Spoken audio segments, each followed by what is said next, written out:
예. 아유, 전부 월요일이고 이래가지고 좀 쉬셔야 되는데,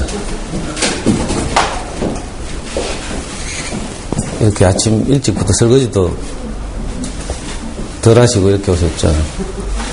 오면서 저도 막, 꼭 제가 어머니들 이렇게 일찍 모은 것처럼 좀 죄송하기도 하고 이렇습니다. 그래서 이 귀한 시간 내서 오셨는데 좀 도움이 되는 말씀을 드려야 할 텐데 하는 걱정이 앞서고요. 여러분들 받으신 그 교재 보시면 공부의 참맛을 아는 아이로 키우려면 이라는 그 지정 주제를 제가 맡았습니다. 근데 이제 이 공부의 참맛을 아는 아이라는 것이 그 범위가 너무 넓죠. 그래서 교육청에서 이제 다시 그 아래에 3개의 작은 주제를 다시 제시하고 있습니다. 그 중에 첫 번째가 그 공부의 참맛을 아는 아이를 키우려면 첫 번째가 모든 평생 공부의 미천을 마련하는 초등 독서. 또 하나는 스스로 공부하는 아이로 키우려면, 그리고 우리 아이 학습에서 인터넷을 어떻게 활용할까, 이렇게 크게 3가지 서브 작은 주제가 있거든요. 그래서 오늘 제가 그 어머니들 이렇게 올해 남성의 학부모에서 첫날이고 또 저학년 어머니들이고 해서 그 첫 번째 주제인 평생 공부의 미천을 마련하는 초등 독서, 이 주제를 가지고 시간이 허락하는 범위 내에서 이렇게 말씀드려보겠습니다. 저는 요 학교 앞 도로를 거꾸로 올라가면 앞선 순환도 쪽으로 가다 보면요, 그 화성파크 드림이라고 있어요. 거기 살아요. 굉장히 가깝죠. 차로 뭐 신호 2번만 통과하면 바로 도착이고 이래가지고 굉장히 친근하게 느껴지기도 하고요. 또 우리 아이도 남자 돌림 초등학교를 나왔어요. 저 대명동에 가면 앞선 밑에 남명초등학교라고 있는데, 예. 저는 뭐 자녀교육 전문가 뭐 이렇다기보다는요, 솔직히 말하면 우리 아이 초등학교 때가 아니고 4살 무렵에 우리 이제 와이프가 아이를 키우는 걸 보니까 차라리 내가 키우는 게 더 낫겠다 싶어가지고 제가 4살 무렵부터 이제 우리 아이를 와이프로부터 뺏어가지고 제가 이제 아이를 직접 키웠어요. 그러니까 여러분들하고 이제 비슷한 이제 경험이 있는 거죠. 동네 육아 선배 뭐 이렇게 생각해 주시면 좋겠습니다. 그래가지고 제가 진짜로 그 한 20년 동안 아이를 직접 키웠잖아요. 학원 안 보내고 한 번도 학원 다닌 적이 없어요. 갈 학원도 없고 남구 대명동 가면요, 갈 학원도 없어요, 사실. 그 대신에 이제 그 학원 갈 사교육비를 절약하고 또 그 시간에 이렇게 공부에 도움이 되는 아주 중요한 것들을 제가 이제 그 배우고 이러면서 이제 아이를 키웠죠. 그 경험을 가지고 이제 말씀드려 보려고. 제 첫 경험은 뭔가 하면, 공교롭게도 제가 4살쯤 아이 자녀교육 시작할 때 제가 아이를 어떻게 키워야 될지는 사실 잘 모르면서 우리 와이프가 하는 건 보고 있자니 답답하고 이래가지고 할 수 없이 제가 시내 나가가지고요, 대구 시내 가장 큰 서점을 갔어요. 그 당시에는 제1서적이 가장 컸거든요. 지금은 교보, 영풍 뭐 이런 거 있죠. 제1서적 육아 코너에 가서 거의 모든 육아서적을 다 닥치는 데를 읽었죠. 잘 모르니까. 아버지가 일찍 돌아가셔가지고 저는, 우리 아버지 초등학교 1학년 때 돌아가셨는데, 그리고 엄마 혼자서 이제 공장에 다니면서 우리 삼형제를 키웠어요. 그래서 저는 중고등학교를 못 다니고 전부 검정고시 하고 이랬거든요.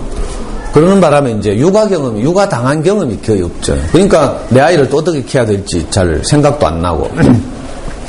그래서 할 수 없이 이제 책을 읽으면서 이제 아이를 키우기 시작했는데, 닥치는 대로 육아서적을 읽고 선배 학부모들의 경험을 이렇게 접하고 하다 보니까 모든 공부 잘하는 아이를 둔 부모들의 공통점이 하나 있더라고. 그게 뭔가 하면요, 어릴 때 아이에게 책을 가까이 하게 한 거야. 모든 책이 다 그래요. 그리고 성공적 육아를 한 사람도 그렇고요, 공부 잘하는 사람들 대부분의 수기를 보면 본이든지 본이 아니든지, 예를 들면 지금 한나라당 국회의원도 하고 제주도 지사도 하고 차기 그 대통령 후보, 차차기 대통령 후보를 아주 유력하게 거론되는 제주도 출신의 천재가 하나 있어요. 원희룡이라고 하는데, 서울법대를 수석으로 들어가고요. 나중에 사법시험도 수석하고 이런 이제 사람인데, 이분도 보니까 자기 그 성장 과정을 책으로 내서 읽어봤는데, 읽어보니까 어린 시절에 아버지가 제주도에서 문방구 겸 서점을 하다가 망했대. 그 자기 집 그 창고에는 팔다 남은 책이 항상 있었다는 거예요. 그래가지고 뭐 심심하니까 그 창고 숨어 들어가가지고 맨날 책 보고 있었다는 거예요. 엄마는 막 찬이라고 막 부르고 막 이런 식으로, 예를 들면 이런 식이었다는 거죠. 뭐 잘하는 애들 보면 다 책을 좋아했어. 그걸 딱 알고 났는데 공교롭게도 그때 달서구 송현동에, 여기 무슨 동이죠? 여기 무슨 동이에요? 본동이에요? 여기 월촌내거리에서 저 서부정 쪽으로 가다 보면 어린이 전문 서점 호세호치라고 있었어요. 뭐 거기 끄떡이시는 분들 있네. 지금은 망했어요. 문 닫았어. 작년 말에 20년 역사를 보유하고 있다가. 그게 어떤 서점인가 하면 이제 전문적으로 좋은 단행본 어린이 책을 잘 만드는 우리나라 출판사들이 있거든요. 그 출판사들 책을 어린이 책만 파는 거라. 그러니까 어린이 전문 서점이죠. 요즘은 뭐 어린이 전문 서점 또는 어린이 서점 가면 다 전집 매장이에요. 전집 매장. 근데 그런 서점들이 이제 제가 아이를 키울 때 대구에 4군데 있었어요. 4군데. 그 중에 이제 가장 오래되고 큰 서점이 호세호치라는 어린이 전문 서점인데, 제가 이제 거기를 매주 아이와 함께 갔어요. 그래가지고 일주일 읽을 책을 사는 거예요. 그림책을. 사서 집에 오고, 또 애가 막 가기 싫어하면 저거 사줄게 하면서 롯데리아 데리고 갈게 하면서, 서부장 옆에 롯데리아 있었거든요. 그거 데리고 가서 롯데리아 하나 사주고, 또 책 읽히고, 사들고, 이렇게 일주일에 한 번, 정말 바쁠 때는 열흘에 한 번, 이런 식으로. 그걸 언제까지 했는가 하면 중학교 3학년 때까지 했어요. 중3 되니까 애가 커서 어린이 전문 서점의 책으로는 더 이상 안 될 때, 이제 그때부터 이제 교보 나왔죠. 교보가 이제 대구 내려와 있고, 이래가지고. 자, 이런 경험을 통해서 이제 제가 아무것도 모르던 저도 조금씩 눈이 떠진 거죠. 아, 좋은 어린이책이 어떤 건지, 또 어떤 출판사들이 좋은 어린이책을 잘 만들어내는지, 또 책을 읽으면 아이에게 어떤 점이 유익한지, 책을 좋아하게 하려면 어떻게 해야 되는지, 이런 걸 이제 저도 더듬더듬 하면서 배웠어요. 그러니까 여러분들 저학년 그 아이들 키우시는 분들이니까 지금 다 몰라도 괜찮아요. 대부분 엄마들은 이런 걸 잘 몰라가지고 뭐 하는가 하면 전집 사는 거예요. 전집. 옆집 아름아름으로 방판 아줌마한테 웅진이나 교원에서 그죠? 아주 유명하다는 전집 이런 거 사줘요. 이런 방식으로 밖에 이제 아이들 책을 잘 못 접하게 하기 때문에 참 어려움을 많이 겪죠. 그러다가 초3쯤 됐는데, 그래도 이제 자녀교육 정보도 없고 학원도 안 다니고 이러니까 답답하죠. 마침, 지금은 뭐 거의 우리나라에서 대표적인 자녀교육 사이트가 됐지만, 그 당시에 잠순에 커가는 아이들이라는 인터넷 자녀교육 포탈이 생겼어요. 여기 이제 유료 사이트예요. 지금 1년에 10만원씩 내야 안에 들어가서 컨텐츠 하나를 볼 수 있는 그런 사이트인데, 이 사이트가 이제 초기에는 공짜였거든요. 그래서 우리 아이 초3 때 생기자마자 제가 들어가서 거기서 20년 동안 회원으로 활동했죠. 그리고 아이 키우는 이야기를 계속 글로 쓰고 이래서 거기서 좀 이름이 알려지고, 그래서 이제 서울에 올라가서 강의도 하고 잠순회 회원들 대상으로, 또 잠순회라는 사이트에서 이제 1년에 한 번씩 그 연말 되면 공중파 방송에서 연예 대상 시상식 하죠. 가요 톱10 뭐 이런 거 하듯이 그 잠순회 사이트에서도 그런 거 했어요. 그때 제가 우리 이제 고등학교 때인가 현역 때 제가 아이를 직접 키울 때 그 인기 투표했잖아요. 1년 동안 회원들에게 가장 많은 영향을 미친 회원들을 투표하는 게 있어요. 전부 엄마죠, 엄마. 그 수천 수만 회원 중에 사이트 중에 아빠는 몇 명 없어요. 가물이 콩 나듯하고 그 중에서 글을 쓰는 아빠는 제가 거의 유일했죠, 그 당시에. 인기 투표를 해가지고요, 제가 무려 탑10 안에 들었잖아요. 제가 고등학생 학부모였는데 잠순에 게시판 수백 개가 있어요. 대부분 유아 초등 엄마들이 대부분인데 저를 잘 모르죠. 제가 노는 게시판에 사람들이 잘 없으니까. 그런데도 어떻게 명예 회원 됐죠. 10명 뽑는데. 하여튼 그런 과정을 거치면서 이제 난 저한테 뭐 말씀하신 줄 알았네. 그런 과정을 거치면서 이제 이른바 잠순 아이들의 소문난 영어공부법이라는 엄마표 영어공부법 있죠. 그거 이제 우리 애한테 해가지고 영어학원 한 번도 안 보내고 이래가지고요. 엄마들이 좋아하는 성적 이야기부터 하자면 우리 아이는 실제 수능에서 수학 100점, 영어 100점, 거의 웬만한 과목 다 100점 맞았어요. 국어만 100점 못 맞았어요. 근데 국어라는 게 제일 어렵거든요. 그러니까 어릴 때부터 책을 많이 읽지 않으면 안 돼요. 그래가지고 하여튼 수능에서 전국 0.05% 받았어요. 지금 26 청년이 돼가지고요. 군대 갔다 와가지고 연세대학교 경영학과 4학년 다니고 있어요. 그러니까 사실은 여러분들하고 똑같이 아이를 키우고요. 이렇게 해서 저도 이 아이가 10년쯤 지났을 때 중학생이 되었을 때 어떻게 하면 뭘 잘할 수 있을까 이 고민을 늘 하면서 이제 아이를 키운 거죠. 그러니까 그런 편안한 마음으로 좀 들어줬으면 좋겠다 이런 생각이 들고요. 사실은 저도 여러분들처럼 노란 차 오면 애들 태워보내고 어린이집부터 유치원 이렇게 했죠. 그때 엄마들은 보니까 전부터 뒤에 이렇게 옹기종기 모여가지고 노란 차 기다리다가 애들 태워보내고 나면 학기 초에는 보니까 막 만세 부르면서 시원하다고 막 이제 좀 쉴 수 있다 하면서 집에 올라가더니 며칠 지나니까 있잖아요. 동네 엄마들끼리 눈이 막 맞더라. 같은 어린이집 보내는 사람들끼리 막 이래가 유치원하고 뭐 이래. 눈 맞더니 좀 있으니까 언니 우리 집 올라와서 커피 한잔 할래요? 하면서 딱 데리고 가디만은 묻고 막 이래. 먼저 고학년 키운 언니한테 막 묻고 궁금한 거 이래가 적고 막 상담하고 막 이러면서 이제 아이를 키우기 시작한 거예요. 저도 사실은 우리 와이프가 먼저 출근하기 때문에 제가 항상 아이를 노란 차에 태웠어요. 그래서 저는 부끄러우니까 전부들이 숨어가지고 노란 차 오면 띠가락하고 난 싹 도망가고 막 이런 식으로. 그리고 또 그래도 엄마들이 알 거 아니에요. 저 집은 이상하다. 아빠가 왜 자꾸 노란 차 태우러 나오지? 하면서 실업장각하고 막 이렇게 할까봐 부끄기도 한데 또 하나는 아무도 저한테는 오빠 올라가서 차 한잔 할래? 이런 소리 안 하는 거라. 그럼 저도 올라가가 내 노하우를 다 가르쳐주고 막 했을 텐데 아무도 저한테 그렇게 사사받으려는 사람이 없어요. 그래서 참 외롭게 아이를 키웠어요 저는. 여러분들 이런 거 하면 이제 학교 공개 날도 하고 이러면 이제 엄마들끼리 전화번호 따가지고 커피숍 가서 뭐 이렇게 그죠? 커뮤니티를 만들고 밥 모임 만들고 하죠. 이렇게 아이를 키울 텐데 저는 항상 외롭게 아빠가 아이를 키우니까.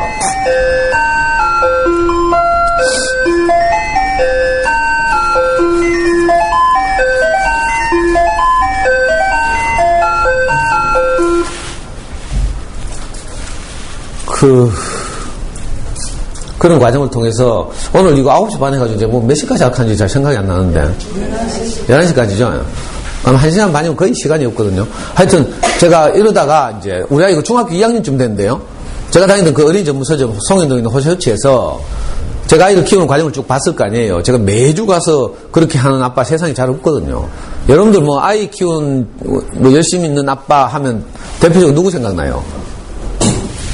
생각나는 사람 있어요? 생각나는 뭐 생각나는 사람 없어요? 푸르미 아빠? 몰라요? 알아요? 왜 대답을 안 해 근데? 푸르미 아빠가 저보다 1살 어려요. 푸르미는 우리 아이하고 동갑.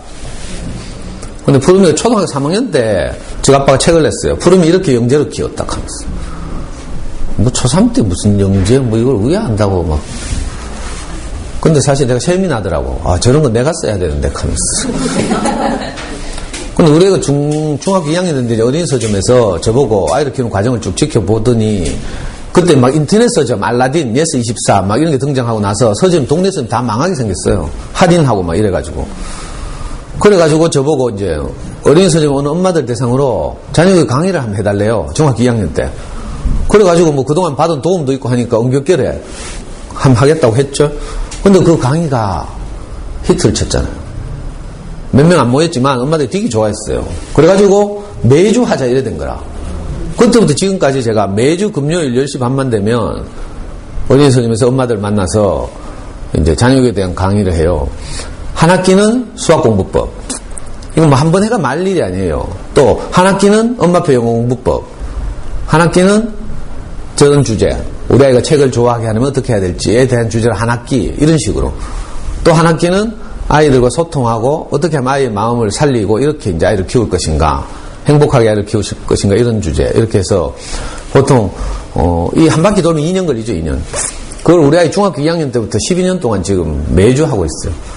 호셔츠에 문을 닫고 난 작년 가을부터는 이제 제가 운영하는 연구소에서 매주 금요일마다 하고 있죠. 그래서 오늘 드릴 말씀도 사실은 자세하게 말씀드리려고 하면 많은 시간이 걸리지만 이제 이 학부모 교육이니까 최대한 이제 압축해서 여러분들께 몇 가지 말씀을 드리려고요.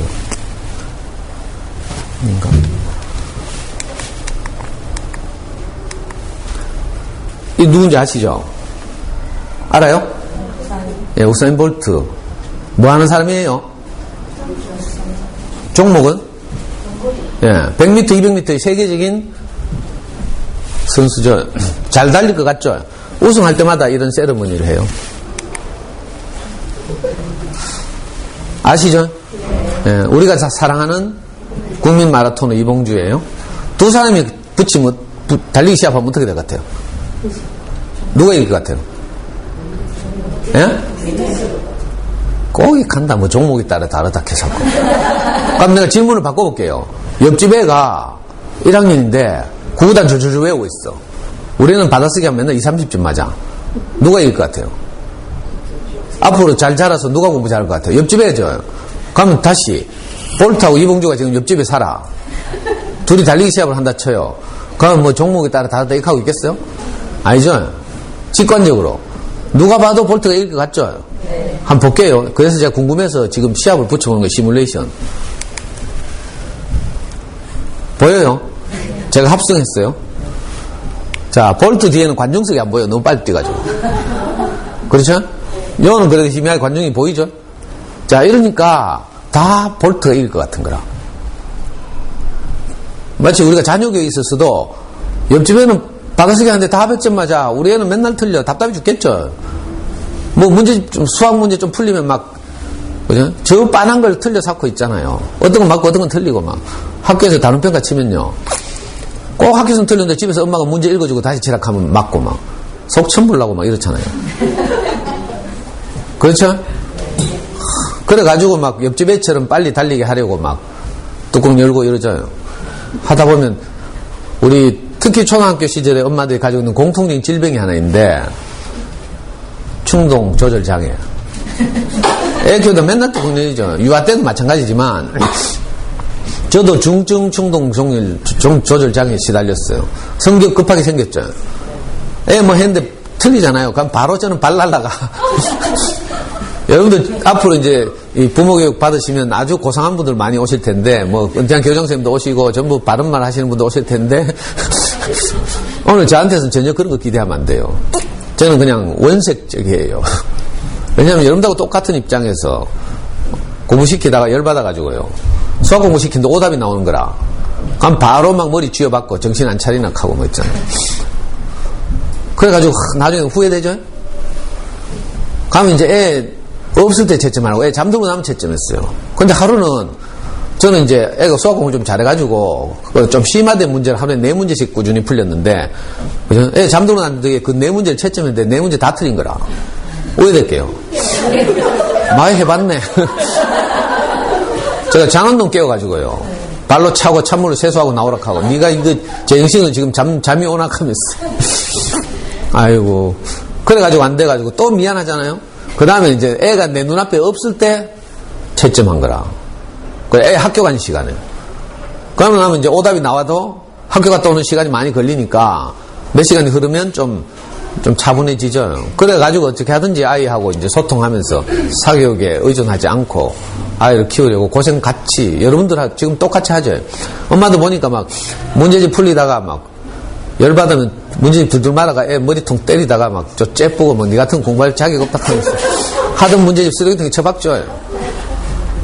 그러다가 몇 시간 지나면 정신 들어와가지고 쓰레기통 다시 열어가지고 문제집 꺼내가 막 펴고 막 째진 거 스카치 테이프를 붙이고 막 다시 용기를 내고 막. 근데 애는 이미 상처받고 저 지방에 가서 침대에 자고 있어. 잠들락 해. 가면 엄마들 뛰가가지고 있잖아요. 막 끌어안고 울면서 막 아까 엄마가 잘못해서 미쳤나봐 하면서 내일 엄마가 병원에 가든지 할게 하면서 애들은 속으로 뭐라 하는 줄 알아요? 엄마가 미안하다 하니까 아까 참았던 서름이 막 복받쳐가지고 울면서 막 속으로는 엄마 내일 또 그럴 거면서 하면서. 자, 이런 시행착오를 우리가 다 반복하면서 아이를 키우는 거예요. 그리고 우리는 아이와 함께 성장하는 거죠. 왜냐하면 내 충동 조절 장애 때문이지 사실은 내 불안감 때문이지 아이에게 잘못이 있는 게 아니거든요. 아이는 자기 나이대로 최선을 다하면서 자라고 있어요. 근데 내가 불안한 건 내가 옆집 옆에 하는 꼬라지를 보니까 그렇죠? 자, 달리기를 하다 보면 꼭 그래요.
예, 이거 이제 몇 년 전 동영상인데, 38세 때, 지금은 벌써 몇 년 흘러서 이제 40대 중반인가 됐죠.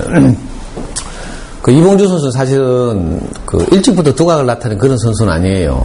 그 마라톤으로서는 어떻게 보면 불운하다고 할 수 있는데, 동시대에 태어난 유명한 마라톤 이제 황용조 선수라고 있어요. 이 선수는 일찍이 1992년 바르셀로나 올림픽에서 우승하면서 전국민적 영웅이 됐거든요. 그런데 비슷한 시기에 태어난 이제 그 이봉주는 그렇지 못했죠. 올림픽에서 한 번도 우승을 못했어요. 그럼에도 불구하고 지금 막 예능에도 나오고 막 굉장히 국민적 사랑을 받는 국민 마라토너, 봉다리 이렇게 부르죠. 친근감도 있고 성실하고. 왜 그런가 하면요. 그 마라톤은 보통 케냐가 강국인데 세계 선수권에서 우승하기도 하고 올림픽에서 우승하는 많은 그 전문 마라토너들이 마라톤 인생에서 평균 약 7, 8회를 완주한다고 하죠. 근데 이봉주는 37번 출전해서 35번 완주했대요. 자기 페이스를 잃지 않고 꾸준히 뛰는 걸 잘한다는 거죠. 자, 이게 아주 이제 이봉주 선수의 자랑할 만한 특징이라고 할 수 있어요. 어떻게 보면 우리가 아이를 키우는 일은 마라톤 같은 거죠. 그리고 그것도 우승을 목표로 한 마라톤 아니에요. 우리는 뭐 전국 수석할 일은 거의 없다고 봐야죠. 냉정하게 말해서. 그러니까 자기가 부모님부터 받은 그 재능을 썩히지 않고 잘 발휘할 수 있도록, 잘 성장할 수 있도록 돕는 것. 그러니까 우리 아이들의 인생을 잘 완주할 수 있도록 우리 어린 시절에 무엇을 준비시키는 것, 이게 이제 필요한 거죠. 완주할 수 있는 인생을 사는. 그런 점에서 자녀 교육은 마라톤과 비슷해요. 그런데 안타깝게도 As he's come here to these championships, shouts from Usain Bolt as he tries to just psych himself up. 네, 다 알아들으시리라고 믿습니다. Over his principal opponents, there's Christophe Lemaitre in lane 8, the Frenchman. Walter Dix right alongside Usain Bolt. Such a tall man. Almost has to uncoil himself from the start position, but you heard Michael Johnson saying he's getting that start absolutely right.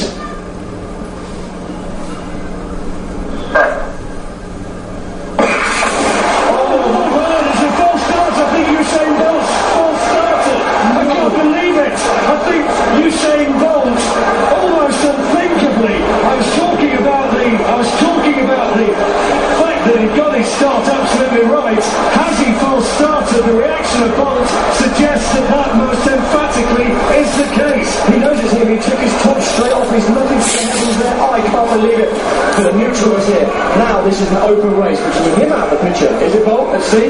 Yes, clearly. He goes. We have seen so many false starts in this championship already, and it's only day 2. Well, I can hardly believe what I'm seeing.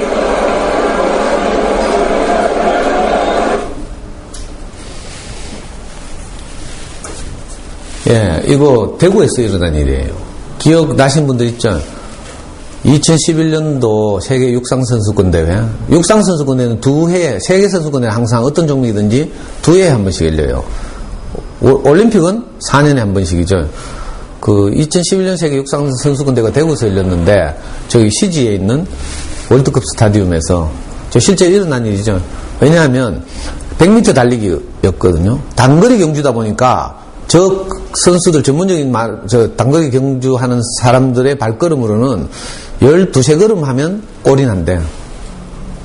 그러니까, 날아가는 거죠, 사실은. 막 큰 보폭으로. 그러니까, 요만큼이라도 빨리 뛰어야 되는 거야. 그래가지고 저 볼트가 조금이라도 스타트를 빨리 하려고 하다가, 그만 반칙한 거죠, 반칙. 실격, 다 알아들으셨죠? 네, 실격했다는 거예요, 지금. 근데 우리가 잘못하면 있잖아요. 아이 키우는 것도 꼭 이래야 한다니까? 옆집에서 막 달리고 있어요. 여기는 달릴 동네가 아니지만, 저 범어동 이런 데 가면요. 아니면 저 신월성지구 이런 데 가면, 뭣도 모르고 지금. 막 달리고 있어요. 젊은 엄마들 모여가지고 아파트 밀집 지역 가면요. 당근이 경주하듯이 다. 그러니까 어린 시절에 뭘 막 급히 해가지고 막 오만 거 다 하고 있어요. 맨날 어제도 내가 뭐 어떤 이상한 질문 받았는데, 뭐 생전 처음 듣도 못, 무슨 소리고 이거? 생전 처음 듣도 보도 못한 이상한 뭐 교구하고 뭘 결합한 걸 뭐 누가 이렇게 질문하더라고요. 이거 뭐 어때요? 하면서 막 그런 게 늘 시대를 이렇게 바꾸면서 유행하죠. 옛날에 뭐 오르다부터 시작해서 뭐 해가지고 막 뭐 요즘 뭐 팩토 뭐 하다가 또 뭐 이상한 거 막 나와가지고 막 또 학습 그 뭐지 이 워크시트 워크북하고 막 이렇게 결합해가지고 막 엄마들 유혹하고 막 이렇게. 그리고 아까 말씀드린 것처럼 초등학교 1학년 때 받아쓰기, 수학에서는 뭐 구구단 빨리 외우기 뭐 이런 거 있잖아요. 이거 하다가 물론 잘하면 좋지만 애들이 잘할 수가 없거든요. 왜냐면 어리거든. 그래서 봄에요 우리가 밭에다가 씨를 뿌리잖아요. 똑같은 씨를 똑같은 밭에 뿌려요? 근데 가을에 열매를 맺는 걸 보면요 똑같은 날 열매가 다 안 맺혀. 제일 빨리 맺힌 놈이 있고 며칠 지나서 맺힌 놈이 있고 한 보름 지나야 다 맺히고 결국은 다 맺혀서 나중에는 그게 무슨 밭이 되는 거죠. 복숭아 밭 이렇게 복숭아가 주렁주렁 열려있는 밭이 돼요. 그러니까 우리 아이들은 아이들의 성장 그 메커니즘에 따라서 고유의 DNA에 따라서 성장하고 있어요. 신체적 발육이 그렇죠. 제가 지금 우리 연구소에서 아이들하고 그 좋은 어린이책 읽기 수업을 하는데 그죠? 1학년 아이들 팀이 있어요. 2팀인가 있어요. 얘들 보니까 4명이 한 팀인데 어떤 애는요 1학년인데 1학년 가을에 만났어요. 작년 가을에. 근데 벌써 이갈이를 다 했어요. 이갈이 뭔지 알겠지? 근데 어떤 애는요 이거 하나도 안 빠졌어. 애기 같아 애기. 근데 같은 1학년. 근데 얘들이 계속 그렇게 했어요. 지금 이갈이를 하나도 안 한 얘도 결국 몇 년이 지나면 이갈이 다 해가지고 영구치가 다 나 있을 거라고요. 그렇죠? 근데 보통 1학년 때 평균적으로 보면 한 5개 이갈이를 하고 있는 게 평균인데 어떤 아이는 이갈이를 다 해가지고 완성됐어. 영구치로. 어떤 애는 이갈이를 하나도 시작하지 않은 아도 있어요. 자, 신체적 성장이 이렇고 마찬가지로 거기에 따라서 아이들의 인지 능력의 발달도 훨씬 달라요. 어떤 애는 굉장히 빠르죠. 어떤 애는 굉장히 늦대요. 우리 애는 2월생이라서 한 해 일찍 들어갔죠. 그 전해 3월생하고 같이 들어갔어요. 그러니까 자가 달리기 하면 맨날 꼴찌 운동회 때 가고 항상 줄 서면 운동장에서 뭐 모이면요 깃발 들고 1번 가고 맨날 큰 놈들한테 치이고요 모래 뿌리면 뭐 모래 덮어 쓰고 오고 뭐 이런 식으로 그렇게 컸어요. 그러니까 운동회 때만 하면 꼴찌 하는 거라. 너무 내가 안타까워가지고 아빠 달리기 내가 항상 출전했잖아요. 저는 축구를 하기 때문에 지금도 축구하거든요. 그러니까 보통 평범한 직장생 하는 아빠들보다 훨씬 이제 잘 뛰죠. 그래가지고 항상 아빠 달리기 해가지고 제가 1등 하면서 우리 아이 그 반이 모여있는 앞을 지나면서 손을 막 흔들어요. 그러면 우리 친구들 와 저 김명혜가 아빠다 하면서 막 응원해주고 그러면 내 1등 해가 도장 손목에 찍어가지고 비누 한 장 타가지고 아이 반에 가는 거라. 왜 아이를 격려하려고. 지는 꼴찌가 맨날 풀이 주고 있어. 거기다가 뭐 애들 운동회 때 보면 달리기 하는데 실내화 신고 뛰거든요. 하얀 실내화. 요즘은 안 그런지 모르겠는데 우리 애 때는 하얀 실내화를 신고 뛰었어요. 근데 이놈의 엄마가 실내화 오래 신으라고 항상 풍덩한 거 사주는 거라. 안 그래도 꼴찌하는 놈을. 그래서 4학년 때인가는요 뛰다가 실내화 벗겨져가지고 그거 조가 또 겸연쩍게 다 꼴이는 했는데 뒤에 그냥 포기할 수도 없고 그 부끄러운 그 무릅쓰고 막 꼴이는 해오는 거 보면 얼마나 안쓰럽든지. 맨날 꼴찌였어요. 근데 신기하게도 얘가 중학교 2학년이 됐는데 남구 대명중학교 갔어요. 중학교 2학년 때 반 계주 대표를 하는 거라. 내가 그러고 놀래가지고 니 우야다 이래 된 녹하니까 도둑과 경찰로 열심히 했대. 무슨 유소년 축구클럽 다니는 게 아니고요. 그냥 학교에서 도둑과 경찰로 열심히 하다 보니까 이제 튼튼해진 거라. 잘할 때가 돼서 잘한 거죠. 이런 식이에요. 아이들 성장이 다 이렇죠. 그러니까 지금 우리 아이가 1학년 들어가지고 뭐 수모으기 수나누기를 잘 못해. 그래가지고 밑에서 손가락으로 꼼짝꼼짝 거리면서 뭐 하고 있죠. 그럼 엄마도 또 막 그 손가락 꼼짝거린다고 때리고 막 이러잖아요. 답답해 죽겠어요. 그 나이 때는 그래 하는 거라. 손가락이 가장 가까운 구체물이에요. 어릴 때는 구체물 중심의 조작을 해야 되죠. 운해가 발달했기 때문에. 그래서 학교 가면 다 옛날에 우리 때는요, 나뭇가지, 바둑알 이런 거 들고 오라 했어요. 그거 가지고 이제 수 나누기, 수 모으기, 가르기, 5를 어떻게, 그죠? 이렇게 생각할 수 있는가 하면 바둑알 4개 하고 바둑알 1개 합하면 5, 또는 바둑알 2개와 바둑알 3개 합하면 4, 5 이렇게 이 수 나누기, 수 모으기죠. 이 작업을 구체적으로 하면서 이제 추상적인 수 5에 대해서 아이들이 감을 잡아가는 거죠. 이게 개념을 잡는 작업이에요. 그 요즘은 이제 학교도 좋고 이러니까 뭐 수막대, 뭐 주판을 비슷한 거 이런 것도 막 있고 교구가 많아서 이제 참 좋게 됐어요. 수 타일도 있고 그렇죠. 근데 수 타일 찾기 전에 손가락이 제일 가까운데 뭐 이걸로 하는 거 절대 혼내면 안 돼요. 너는 구체물을 참 잘 사용하는구나 하고 칭찬해 주면 돼요. 그러다 보면 얘들이 자라가지고 나중에 막 인수분해하고 있다니까.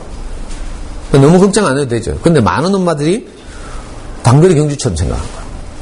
그래가지고 특히 동네 가보면요, 옆집에 가면 꼭 뭐가 있는가 하면 먼저 뛰는 니언들이 있어. 알아요? 마라톤에 가면요, 국가대표 마라톤 하면 항상 세 사람이 한 팀이 돼서 출전해요. 마라톤이 단체인 게 아니지만, 왜냐하면 이봉주나 황영준처럼 우승 후보도 있지만, 그죠? 유망주도 하나 있죠? 또 3위 기록 보유자가 있어. 이 사람 같이 출전해요. 근데 3위 기록 보유자가 주로 뭐 하는가 하면요, 다른 나라의 우승 후보들을 교란시키는 역할을 해요. 그래서 마라톤은 42.19km를 뛰는 긴 레이스인데 얘들은요 한 5km, 10km부터 치고 나가는 거라. 그러면 뭐 불안한 선수들은 따라가죠. 전마가 잘하는 놈인가 싶어가지고 전마한테 쳐주면 안 되겠다 싶으면 따라가게 되죠. 그러면 어떻게 돼요? 오버페이스 하게 되면 어떻게 돼요? 15km, 20km 못 넘어가고 중도에 포기하는 거라. 그래가지고 저 완주 횟수가 세계적인 마라토너들도 완주 횟수가 8회밖에 안 된다요. 7, 8회. 왜? 다 따라 뛰니까. 근데 진짜 똑똑한 사람들, 상대 우승 후보들의 정보를 정확하게 가지고 있는 애들은 페이스메이커들이 선두로 나가도 안 따라가요. 2위 그룹에서 항상 유지하면서 가죠. 그러다가 승부할 때가 딱 와. 언제? 35km 지점. 스퍼트 지점이라고 하죠. 전력을 다해서 뛰는 구간 이런 뜻이에요. 남은 젖먹던 힘을 다해서 달리는 시간. 이게 우리 아이들 자녀교에서 언제인 줄 알아요? 입시 전문가들은 다 고등학교 2학년 겨울방학 이렇게 불러요. 그때 되면 애들이 진짜 공부 잘하는 상위권 애들은 열심히 하기 시작해요. 물론 평소에 뭐 학교 생활 성실히 하겠지. 그러나 본격적으로 공부하는 건 고등학교 2학년 겨울방학. 대부분 애들은요 고3, 3월. 여러분들 뭐 그런 경험 있겠지 뭐. 근데 고3, 3월 뭐 정신 차리고 학급이 조용하지만 그때부터 해봐야 좀 그렇죠? 그 전에 뭔가 준비돼야 되거든.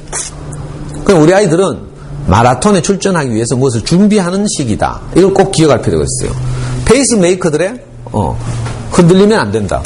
특히 이 동네는 페이스메이커가 잘 없지 싶은데 제가 우리 연구소가 신월성지구에 있거든요. 신월성지구 롯데백화점 내거리를 중심으로 해서 저쪽으로 가면 제일 처음에 월서초등학교 난리잖아요. 막 아파트 처음 들어서면서부터. 그래가지고 점점 고속도로 쪽으로 아파트 단지들이 들어서고 그 다음에 건너편에 월암, 그 다음에 조암, 뭐 이런 막 생기기 시작해가지고 지금 점점 저 지하철 촬영기진 쪽으로 하향해가지고요. 그죠? 신월. 그 다음에 더 내려가면 한샘, 한솔. 우리 연구소가 한샘과 한솔 사이에 딱 있어요. 그럼 요즘 그 한샘에서 막 난리라 난리. 한 학급이 평균 40명. 시대가 이제 월서에서 그쪽 남향한 거죠. 얼마나 막 적극적인지 몰라요, 엄마들. 아무것도 모르면서 그냥 옆에서 뛰니까 같이 뛰는 거라. 그냥 페이스메이커 뛸 때 나도 따라 뛰는 거죠. 불안해가지고. 우리 질까 싶어서. 절대로 그렇지 않아요. 오히려 탈락할 가능성이 훨씬 크다. 수학 공부 시키다가 특히. 엄마들 뚜껑 자주 열리고 뭐 문제집과 자주 패고 하다 보면 수학 진리죠. 초3쯤 되면 이런 아이들 나타나요. 엄마, 누가 수학 만들었어? 내가 찾아가서 죽이고 싶어. 이렇게 한다니까? 전문가들 하는 말이 우리 국민의 5%가 구구단 때문에 수학에서 탈락한대요. 그리고 나중에 분수 가면 이제 헷갈리기 시작하죠. 분수의 통분, 약분 이거 잘해야 되거든요. 그래야 나중에 분모가 다른 분수에 뺄셈, 덧셈, 곱셈, 나눗셈 할 수 있어. 이거 골치 아프다니까? 진짜 어려운 거예요. 거기서 막 쭉 탈락하고 이런 식으로. 근데 그것도 모르고 우리는 뭐 분수에 곱셈하면 무조건 뒤집어서 곱한다 이것만 배워가지고 있잖아요. 왜 뒤집어서 곱하는지 몰라. 그런 채는 무조건 뒤집어서 곱하고 있죠. 이런 식으로 수학 공부한다니까. 자, 오늘은 수학 공부 이야기가 아니고 그보다 훨씬 더 중요한 책 읽기. 예요. 마라톤에서 저는 마라톤은 순만 이거 심폐 능력이라고 그러는데 이것만 잘하면 되는 줄 알았는데 그렇지 않고요. 전문 마라토너들이 마라톤 동호인들 요즘 막 마라톤 유행하죠. 자전거하고 마라톤이 대유행이잖아요. 그 마라톤 동호인들이 많은데 마라톤 동호인들한테 조언하는 말이 뭔가 하면 하루에 1시간에서 1시간 30분 정도씩 헬스를 해야 된대. 뭘 하는가 하면 팔 근력을 강화시키는 운동. 뭐 잡아 당기는 거 있어요, 이거. 왜냐하면 마라톤 하면서 계속 팔을 졌어야 되니까 근력이 튼튼해야 되는데 그리고 맞바람을 맞고 뛰니까 복부 근력을 강화시키는데 그러니까 다리뿐만 아니라 저 세 가지 근력을 강화시키는 활동을 꾸준히 해야 된대요. 그래야 이제 전문 마라톤으로서 풀코스에 도전할 수 있는 거죠. 자, 마찬가지로 자녀교육에 있어서 아이들이 가진 재능을 사장시키지 않고 우리가 잘 발휘하게 해서 자기 인생을 완주하게 하려면 해야 될 것은 딱 초등학교 시절에 세 가지밖에 없어요. 책을 일단 좋아하게 해야 되죠. 무조건. 그리고 영어와 수학에 대한 기초를 좀 잡아가야 되는 거죠. 오늘 주제가 이제 책 읽기이기 때문에 영어와 수학에 관해서는 제가 말씀드릴 수 없으니까 혹시 다른 학교 강의 같은 거 참고하시면 돼요. 제가 다른 학교에서는 수학 공부 이야기해요. 작년에는 학교마다 다 영어 공부, 엄마표 영어 공부 이야기했어요. 근데 맨날 해마다 똑같은 이야기 하면 교육청이 싫어하죠. 그래서 그 교육청의 지침이 뭔가 하면요. 학부모 부장들한테 작년에 불렀던 강사도 부르지 말해. 그래가지고 이제 제가 오늘 여기 오게 된지도 몰라요. 여기 처음 왔거든. 근데 어떤 학교에서는요. 저를 3번, 4번 불러요. 왜 그런지 알아요? 학부모도 요구하거든. 원래는 와서 수학 공부 이야기해 주세요. 이렇게 조암초등학교에서 전화 와가지고. 그런 학교는 가서 수학 공부 이야기하죠. 그러니까 다른 학교 강의를 참고했으면 좋겠다. 다음 카페 대구 부모 교육 연구소를 검색하시면 제가 운영하는 카페가 있어요. 거기 가시면 5, 6년 동안에 제 모든 강의가 동영상과 mp3로 다 올라가 있어요. 부담 없이 그냥 이렇게 보실 수 있어요. 거기 들어오기 싫으신 분은 유튜브에서 검색하시면 돼요. 제 모든 강의 유튜브에 다 올라가 있어요. 지금도 이거 촬영하고 있죠. 그대로 올라가요. 그러니까 오늘은 이제 어쩔 수 없이 이제 그 제한된 시간 안에 우리 아이들의 평생 공부에 미천이 되는 초등 독서에 대해 초등학교 때 그죠? 어떻게 하면 아이들이 책을 좋아하게 될지에 대해서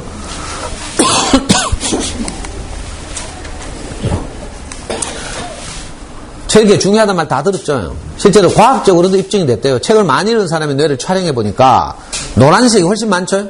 저 뇌가 활성화됐다는 뜻이에요. 부팅돼 있다는 뜻이죠. 자, 책 잘 안 읽는 사람이 사용하는 뇌의 요 범위는 요런 노란색이 이렇게 부은 부분이라면 책을 많이 읽은 사람의 뇌는 이렇게 활성화되어 있대요. 그러니까 책 읽기가 얼마나 학습에 영향을 미치는가 우리가 피상적으로 알았지만 과학적으로도 저렇게 증명이 된다는 거죠. 자, 근데 책 읽기가 사실은요 단순히 학습 영역에만 도움이 되는 게 아니에요. 그걸 이제 학습 영역에 도움이 이제 전문적으로 인지적 영역 이렇게 불러요. 사고력이 잘한다든지 창의력이 잘한다든지 독해 능력이 잘한다든지 이렇죠. 당연히 어휘력도 함께 증가하고요. 책 읽기 하면 이런 좋은 동목, 유익한 동목들 많지만 사실은 제가 생각하기에는 그것보다 더 중요한 게 뭔가 하면 아이들이 학교 생활을 통해서 자기들도 알게 모르게 스트레스 받아요. 또 엄마한테 맨날 맞죠. 쫓겨나기도 하잖아요. 옷빗기가 막 밖으로 쫓겨내기도 하고 막 열받으면 오만 짓 다 하잖아요. 자, 이런데 예를 들어서 엄마가 화났다 이런 책을 읽어. 그러면 어떤 생각이 들겠어요? 아, 내만 맞는 게 아니구나. 이 위로가 된다니까? 이런 게 중요해요, 사실은.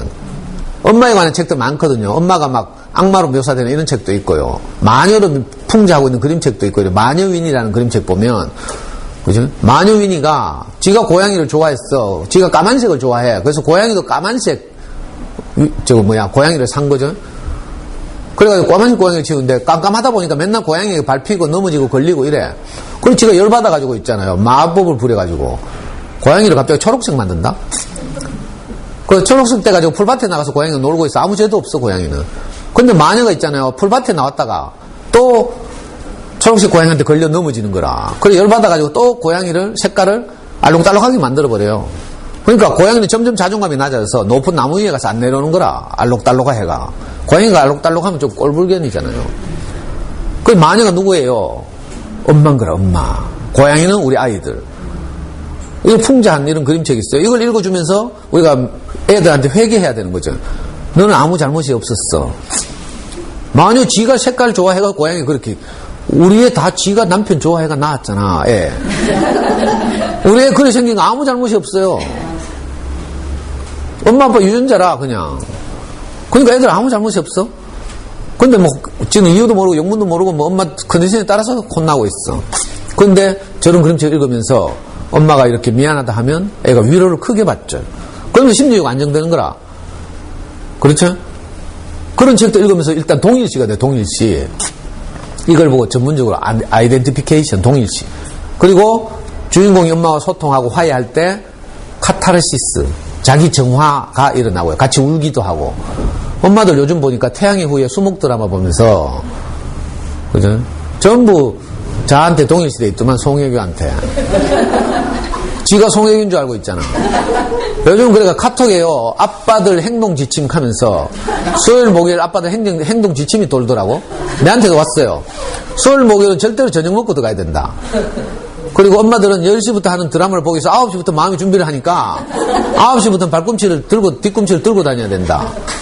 그리고 드라마 끝나고 난 다음에도 송중기의 잔상이 남아있기 때문에 옆에 가서 말 걸면 안 된다. 뭐 개사코 막 괜히 뭐 접근했다가 경친닥 하면서 막. 이게 왜 그런지 알아요? 엄마들이 동일시 되는 거라. 송중기를 좋아하면서 침 질질 흘리면서 자기는 송혜교의 입장이 돼가지고. 그러니까 재밌는 거예요, 드라마가 사실은. 자, 우리 아이들도 책을 읽으면서 이렇게 동일시가 돼야 돼요. 그러면서 심리적으로 건강해지는 거죠. 학습적 영역은 당연히 영향을 받는 거고요. 책을 좋아하게 되면. 정신적으로도 건강해져서, 학창시절을, 학교생활을 잘 할 수 있게 되는 거죠. 그래서 책 읽기가 진짜 중요한 거예요. 어떤 사교육보다 사실 더 중요하고 어떤 영재교육보다 더 중요한 게 책 읽기죠.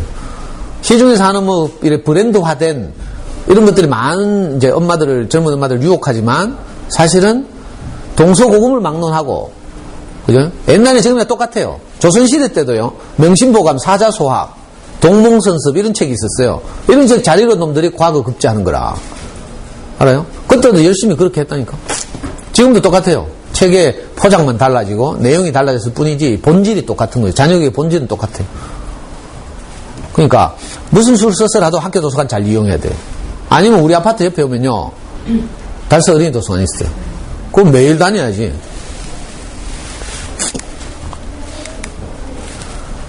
얼마나 심각한가 하면요, 초등학교 이제 거꾸로 이제 엄마들 아직 아기를 키우고 있으니까 나중에 일을 잘 모르죠.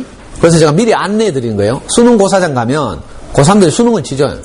국어시험 문제지가 16페이지예요. 8절지 16페이지. 여러분들 칠 때는 옛날에 들었나? 왜 안 들어? 엄마 있는갑다. 그러니까 막 엄마 얼굴 한번 보려고 막 들어놓으라. 자, 수능고사장 가면 국어시험 문제가 16페이지인데 옛날에는 18페이지까지 나온 적이 있어요. 우리 애 때는. 무슨 말인지 알겠어요? 8절지로 빽빽하게 작은 활자가 16쪽이 나와요. 그 정해진 시간에 다 풀어야 되는 거죠. 문제지 직접 한번 보시면요, 8절지의 거의 반과 반 넘도록 작은 지문이 막 주어져 있어요. 긴 지문이. 그리고 그 뒤에 문제가 달랑 3문제 딱 달려 있어요. 그 지문 세가 빠지게 읽고 또 밑줄 친 거 뭐 찾아라 하면 찾아가 보고 무슨 뜻인가 파악해가 문제 3문제 풀고 나면 다음에 또 같은 길이 지문이 또 주어지는 거라. 이게 16쪽이 계속되고 있어요. 책 한 권 읽는 기분이죠, 사실은. 그러니까 보통 일이 아니에요. 그러니까 실제 수능 국어고사장에서 이런 경험을 해보면, 아, 이거 책을 많이 읽어야 되는구나. 이거 우리나라 말이라고 어렵게 생각하면 안 돼요. 쉽게 생각하면 안 된다고요. 그만큼 빨리 텍스트를 읽어내고 내용 파악을 빨리 하고 지은이 의도를 찾고, 이 작업이 쉬운 게 아니에요. 그래서 수능고사장 가면 사실은 주어진 시간 내에 문제를 다 풀고 덮고 있는 애 아무도 없어요. 공부 아주 잘하는 애들은 한 고사장에 한두 명씩 5분 정도 남겨가지고 밀려 쓰지는 않았는지 체크하는 정도예요. 대부분 애들은 시간이 모자래가 찍어요. 찍는 것도 단답형 나오면 못 찍죠. 그러니까 야, 16페이지나 나오는구나. 이거 꼭 기억해야 돼요. 그런데 고등학교 1학년 교실로 돌아가 봅시다. 자, 필름을 거꾸로 돌리는 거예요. 이 3학년들이 고등학교 1학년 때 책 읽을 시간이 있겠어요, 없겠어요? 없어요. 고등학교 가면 제일 당황스러운 게 수학이거든요. 수학은 양도 많아질 뿐만 아니라 난이도도 굉장히 높아져요. 그래서 애들이 자기 공부하는 시간 야자 시간이라고 하죠. 자율학습 시간. 자기 공부 시간이 진짜 공부하는 시간인데 그 공부 시간의 대부분을 수학 공부해요. 60% 이상. 그 다음에 한 20, 30%는 영어 공부해야 돼요. 나머지 사회과학 언제 하노? 그럼 국어할 시간이 없어요. 심각한 문제예요. 다시 필름을 중학교로 돌립니다. 중학교 때 애들이 책 읽겠어요? 스마트폰 하고 있지. 그하고 사춘기잖아요? 말도 뒤지도록 안 들어. 저도 우리 애 키워보니까 중학교 3학년쯤 되니까요. 한 대 때리려고 확, 우리 성질이 급해가지고 막, 바로 때리니까 있죠. 뭐가 손이 하나 툭 날라오더니 내 손목을 탁 잡아. 이 새끼 바락 하면서, 이쪽 손을 들고 또 확 하니까 이쪽 손을 탁 잡아. 아빠 제발 이러지 마. 하면서. 그 다음에 내가 막 용을 쓰죠. 손 빼려고. 그거 하니까 나를 벽으로 밀어붙여요. 경찰이 범인 체포하듯이. 그런데 딱 이래 항복. 사춘기 되면 이제 우리가 영향을 못 미쳐요. 내 인생 내가 알아서 할게 하면서 방문 닫고 딱 들어가 보면요. 뭐 자녀에 관한 뭐 엄청난 정보가 있어도 다 소용없어. 애가 말은 안 듣는데. 그 중학교 시절 대부분 터성색을 하고요. 기껏해야 독서논술 학원 보내고 초등학교 고학년 때부터 그렇게 하죠. 책은 안 읽지. 책 중요하다는 걸 알지. 답답하지. 안 되면 어떻게 해요? 독서논술 하는 거라. 싼 거 하는 분들은 집에 오는 거 뭐 동네에서 하는 거 한우리 독서논술 아니면 주니어 플라톤. 좀 적극적인 분들은 뭐 어디 수성구나 뭐 상인동에 논술 학원 뭐 그거 가면 그래도 일주일에 한 4권은 추천해 줄 것이다. 전문가들이 좋은 책. 지랄 하나 해라. 가가 해봐요. 그거 읽고 있는가? 놀고 있지. 친구들 만나서 노는 재미로 가는 거지. 이미 늦어요. 늦어. 그런 애들이 초등학교 저학년 때 또 뭐 해요? 다 학습지 하고 있지. 제일 미안한데 다음에 안 볼 거니까 내가 노골적으로 말할게요. 언제 부를지 모르니까 제일 짱구짓이 초등학교 저학년 때 학습지 하는 거라. 알아요? 국어 학습지 뭐지? 눈높이 국어 뭐 싱크비 국어 뭐 지랄 기탕 국어 뭐 싼 거 다 쓸 때 아우 답답해. 뭐라고요? 마라톤 하기 전에 체력을 키워야 된다고. 체력을. 그건 뛰는 거죠. 문제풀이 연습하는 거라. 뭐 시중에 유명한 예를 들어 수학이라고 칩니다. 뭐 팩토 뭐 어쩌니 뭐 다 이런 거 문제 풀고 있어요. 그건요 생각하는 힘을 키우는 작업이 아니에요. 어릴 때는 뭐 해야 돼요? 생각하는 힘을 키워야 돼요. 시중에 유용하는 말로 하면 그릇을 키워야 되죠. 유전자는 이미 정해졌어. 아빠 가르칠 수도 없고 뱃속에 다시 집어넣었다 꺼낼 수도 없고. 그러니까 후천적으로 아예 그릇을 키우는 작업을 해야 돼요. 이게 생각하는 힘을 키우는 거죠. 그걸 해야 되는데 아이들이 사용할 시간은 딱 정해져 있어. 자고 학교 갔다 오고 밥 먹고 숙제하고 그러면 어느 시간밖에 없죠. 자, 이 시간을 문제 푸는데 사용해요. 생각하는 힘을 키우는 책 읽기를 못하는 거라. 이걸 경제학적으로 말하면 이걸 어렵게 말하면 기회비용 이렇게 불러요. 내가 돈 10,000원을 가지고 있어. 10,000원을 가지고 밥 사 먹었어. 그럼 10,000원짜리 티 못 사줘요. 이미 비용을 지불했다, 대가를 지불했다는 뜻이에요. 내가 티를 포기하는 대가를 지불하고 밥을 사 먹는 거라. 자, 우리 아이가 가진 소중한 시간을 내가 문제 풀고 있어. 문제 푸는 스킬을 익히는 학습지 하고 있어. 그러면 좋은 책 읽기를 하면서 즐거운 책 읽기를 하면서 생각하는 힘이 자라고 어휘력을 습득하고 할 시간을 뺏기는 거죠. 문제를 푸는 건 절대로 실력이 자라는 건 아니에요. 이거 꼭 기억해야 돼요. 물론 영어 못하는 애들은 문제 풀면서도 조금씩 배우는 게 있지만 정상적으로 공부하는 아이들이라면 문제풀이는 실력을 확인하는 거지 실력을 키우는 게 아니에요. 수학 공부도 똑같은데. 그러니까 어릴 때 문제풀이식 국어 공부를 하는 건 완전히 바보짓이에요. 다 빨리 끊어 집에 가서. 이게 제가 이렇게 조언하는 건 애정이 있을 때 하는 거예요. 이상하게 좀 애정이 자꾸 생기네. 안 그러면 알아서 하세요 하고 말지 뭐. 괜히 내 끊으라 해가지고 또 끊으면 우리의 책임지나 하면 내가 뭐라 하노. 제 진심 어린 친구예요. 제 경험으로. 저는 우리 아이 26 될 때까지 지금 키웠다 했잖아요. 제가 모든 걸 다 하면서 키웠어요. 지금도 아이는 저하고 소통하고요. 돈 돌락할 때 엄마한테 카톡하고 뭐 위로가 필요하거나 자기 진로에 대한 조언이 필요할 땐 저한테 카톡해요. 그러면서 제가 수없이 많은 엄마들 상담했잖아요. 지금부터 12년 전부터 지금까지. 자녀가 얼마나 많이 했겠어요. 그러니까 제가 거칠게 말하지만 사실은 제 진심을 담고 있어요. 그래서 제가 지금 제 모든 강의를 다 인터넷에 공개하고 있잖아요. 저도 사실은 사회로부터 많은 도움을 받았거든요. 제가 어릴 때부터. 저는 집이 너무 가난해가지고 중학교 고등학교를 다 일하러 다니면서 공장에 다니면서 겨우겨우 검정고시 했어요. 근데 사회가 검정고시한 제도를 둬가지고 저 같은 사람에게도 기회를 준 거죠. 심지어는 저는 중학교 때 야학을 다녔는데 누가 저한테 검정고시를 가르쳤는가 하면 지금 메트로팔레스 있는 자리에요. 수성구에가 만촌동에 가면 거기 옛날에 국군군의학교, 국군의무사령부, 국군통합병원이 있었어요. 효목동에 그 길 건너편이 효목동이고 길 건너편이 만촌동인데 군의학교에서 군인들이 사병들이 나와가지고요 저를 가르쳤어요. 효목동에 가건물을 2칸짜리 지어놓고 그때 국군군의학교 중령이 한 분이 있었는데 나중에 제약회사 연구실장으로 가신 분인데 중령인데 이분이 자기 부하 사병들 데리고 나와서 우리 불우한 청소년들, 중학교 못 간 청소년들 모아놓고 공부를 가르쳤어요. 그때 그 군인들이 몇 살이고 22살, 23살 이런 애들이 학교 다니면서 이제 군대 간 애들 나와가지고 저한테 검정고시 가르쳤다니까.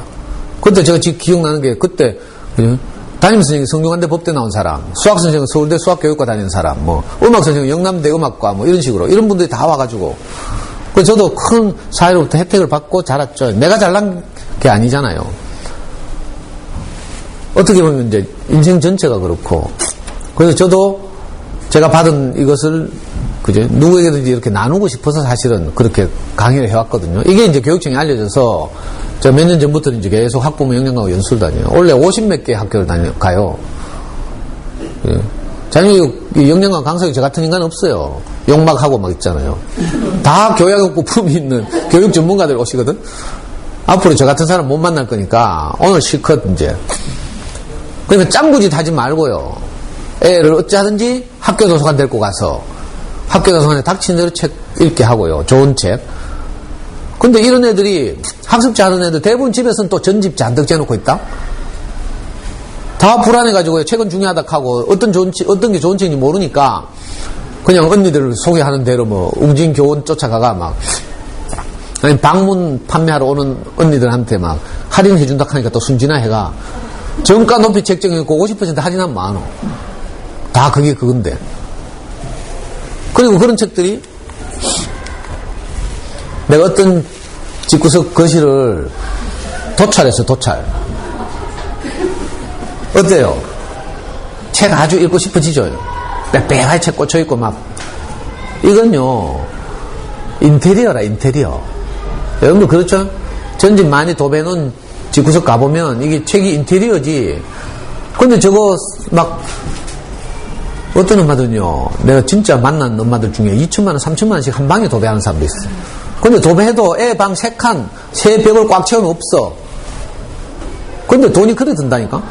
근데 저것만 보고 있으면 어때요? 본전 생각 나죠? 본전 생각 나니까 그때 애가 읽어줘야 되잖아. 안 읽죠? 우라통 터지는 거라. 계속 책 쳐다보다 애 쳐다보다 책 쳐다보다 애 쳐다보다 뚜껑 열리는 거지. 그러니까 저거 빨리 없애야 돼요. 팔아치워야 돼. 네, 보면 본전 생각 난다니까. 그러니까 빨리 중고나라 갖다 팔아요. 지금이라도 좀 한 몇십 % 받고 팔아야지. 그럼 놔둔다고 책 읽는 줄 알아요? 안 읽어요. 요즘 우리나라 도서관 문화가 발달해가지고 학교 도서관에도 굉장히 좋은 책들이 많이 들어오고 있어요. 예산도 많이 배정되고 어린이 도서관도 생겼죠. 그러니까 얼마든지 내가 마음만 먹으면요 도서관을 잘 활용할 수 있어요. 그러니까 실제로 제가 어떤 신문기사에서 봤는데 어떤 엄마가 애 셋을 키우는데 자기 목표는 가면요 자기 초등학교 애들 집어넣을 때마다 그 학교에 있는 도서관 책을 다 읽는다. 그러니까 다 읽었대. 그리고 전학 3번 갔대잖아. 다음 학교 도서관으로. 그런 거 진짜 있어요. 야 배우고 싶더라 진짜 그런 거. 애들이 안 따라줘서 문제죠. 어릴 때부터 잘해야 돼요. 책의 맛을 알게 해야 되거든요. 전집이라는 것이 엄마들 불안하게 하지만 사실은요 단점 투성이에요. 여러분들 잘 몰라서 그렇죠. 내가 이걸 다 시콜콜 말씀드리면 전집 비판만 해도 한 2시간 해야 돼요. 생략하고 지나갑니다. 애들이 이제 5살, 6살짜리가 무슨 경제 역사를 전집을 사요. 사회 탐구 막 이런 거 막 사더라고.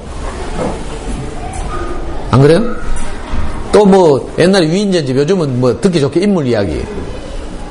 애들 키워보면요 지금만 인생도 관심이 없어. 어린 시절에 어떻게 자랐는지 뭐 몰라. 집밖에 모르는데 저 시기는. 근데 뭐 남의 인생에 관심을 가져요. 우리 생각은 에디슨처럼 뭐 계란을 가슴 속에 품고 막 진득하니 이 뜻이 니도 진득하니 공부해라 하면서 막 이런 이제 위인 배우라고. 근데 애들은요 위인 배우는 게 아니라 우리를 배워. 엄마 아빠를 그대로 담죠. 이걸 보고 교육학에서 뭐라고 하는 건 모델링 이렇게 불러요. 가장 좋은 교육 방식은 모델링이다. 좋은 모델이 눈앞에 있는 거죠. 본이 눈앞에 있는 거. 그 본을 따라 한다니까. 그렇죠? 그 집안의 식탁 문화가 애들한테 그대로 유전돼요. 고상한 집에 가면 그러니까 전문직 종사자, 대학 교수나 그저 무슨 사자 돌림 이런 집에 가면 식탁에서 대화도 고상하죠. 고급 언어를 쓰고 이러니까 애들 어휘력 습득도 잘 되고 이런 거예요. 그런데 우리 집에서 큰 우리 아이는 저한테 맨날 욕만 배우거든. 그 우리 아이 안에는요 욕이 내장돼 있어. 애가 순해가지고 욕을 겉으로는 잘 안 해요. 지금만 닮아가. 근데 결정적 순간 되면 저한테 배운 욕이 막 튀어나와요. 우리 와이프도 저한테 욕을 배워가지고요. 내가 한마디 하면 바로 막. 옛날에는 제가 막 고함지고 욕하면 있죠. 눈물 줄줄 흘리고 막 이랬어, 신혼초에. 근데 요즘은 안 그래, 절대. 자기만 손해보기 싫다 이거지. 내가 욕하면 도로 막 더 큰 욕을 해요. 그러면 어떤지 알아요? 내 마음이 시원해요. 저는 욕 안 하고 눈물 질질 흘리고 있을 때는 항상 속으로 나를 무시하거든? 근데 속으로 무시하는 것보다 지도 사실 속에 그런 게 있으면서 괜히 얌전하게 내만 나쁜 놈 만들고 있잖아. 같이 욕하고 나면 속이 시원하다니까? 그럼 큰 싸움 안 나요. 저는 오히려 우리 와이프가 그렇게 당당하게 자기 의견을 딱 이야기하고 하니까 내 마음이 훨씬 편해. 엉뚱한 데 갔는데.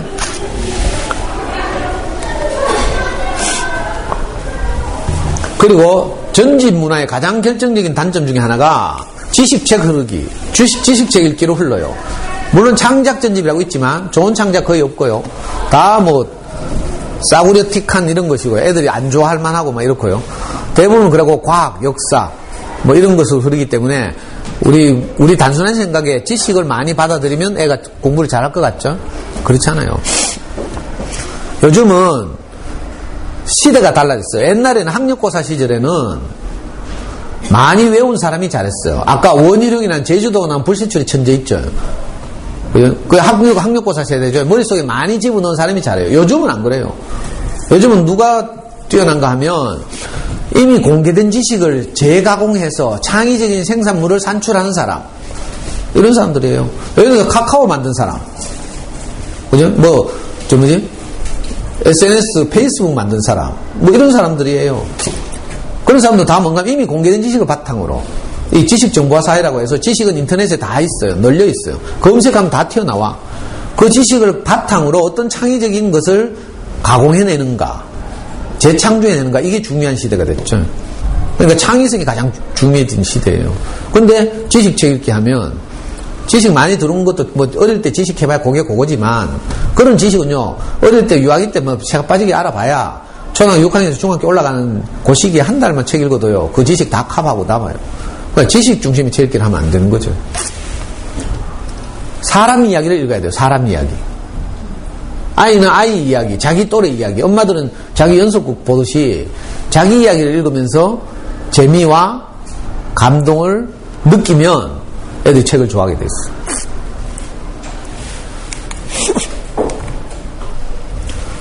자, 요 4가지를 해야 돼요.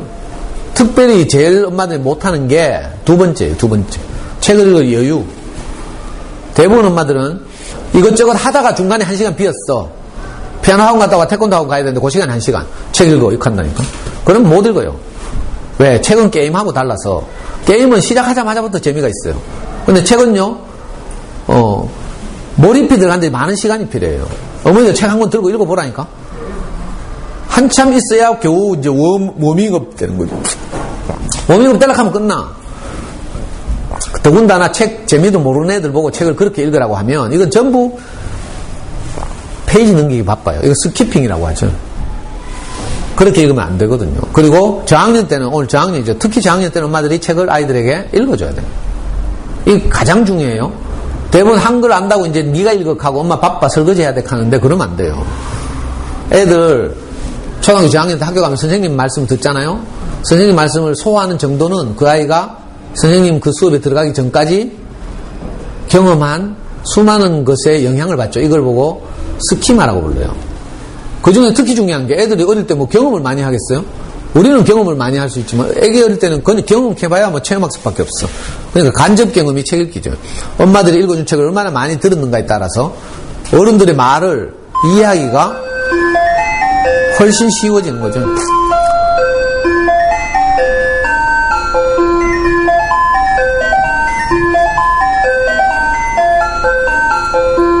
벨 소리가 왜 이렇게 기노? 아이들이 학교 시험에서 대부분 틀려오잖아요. 틀린 거 보면 대부분이 뭔지 알아요? 문제가 어려운 게 아니라 말귀를 못 알아들어. 문제를 읽어내지 못해요. 수학 공부도 틀린 거 보면요. 집에 와서 읽어주면 또 맞춘다니까. 그 말은 지 혼자 읽으면 무슨 말인지 몰라가지고. 그래서 네이버 검색해보면 기상천외한 대답들이 많이 있죠. 저학년 때. 전부 언어 능력이 부족해서 그래. 그러니까 저학년 때 사실 가장 중요한 게 엄마들이 책을 많이 읽어주는 거예요. 그래서 아이들의 언어 능력이 향상되도록. 이건 제 이야기이기도 하지만 사실은 옛날에 5년 전인가 KBS 다큐멘터리에서 10부작 교육대 기억 10부작 했어요. 학교란 무엇인가 하면서. 거기 10부작 중에 7번째 다큐멘터리가 이 책 읽어주기에 관한 내용이에요. 한번 찾아서 한번 보세요. 큰 충격을 받을 수 있어요. 많은 엄마들이 우리 한글 좀 안다고 그럼 이제 네가 이거 한다니까. 그럼 애들은 버벅버벅 하면서 내용도 잘 모르고요. 이렇게. 어머니들 영어 다 알죠? 알파벳.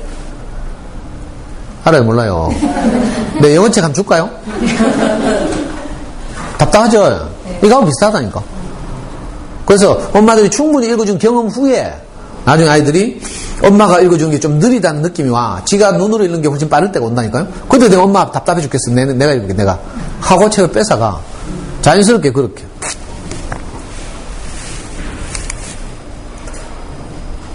일본의 유명한 그림책 전문가 마사이 다사시 선생이라고 있는데 이 양반이 한 유명한 말이 있어요. 얼마나 풍부한 언어를 듣고 자라는가가 그 아이의 평생의 언어 능력을 좌우한다. 자랑 하나 하고요.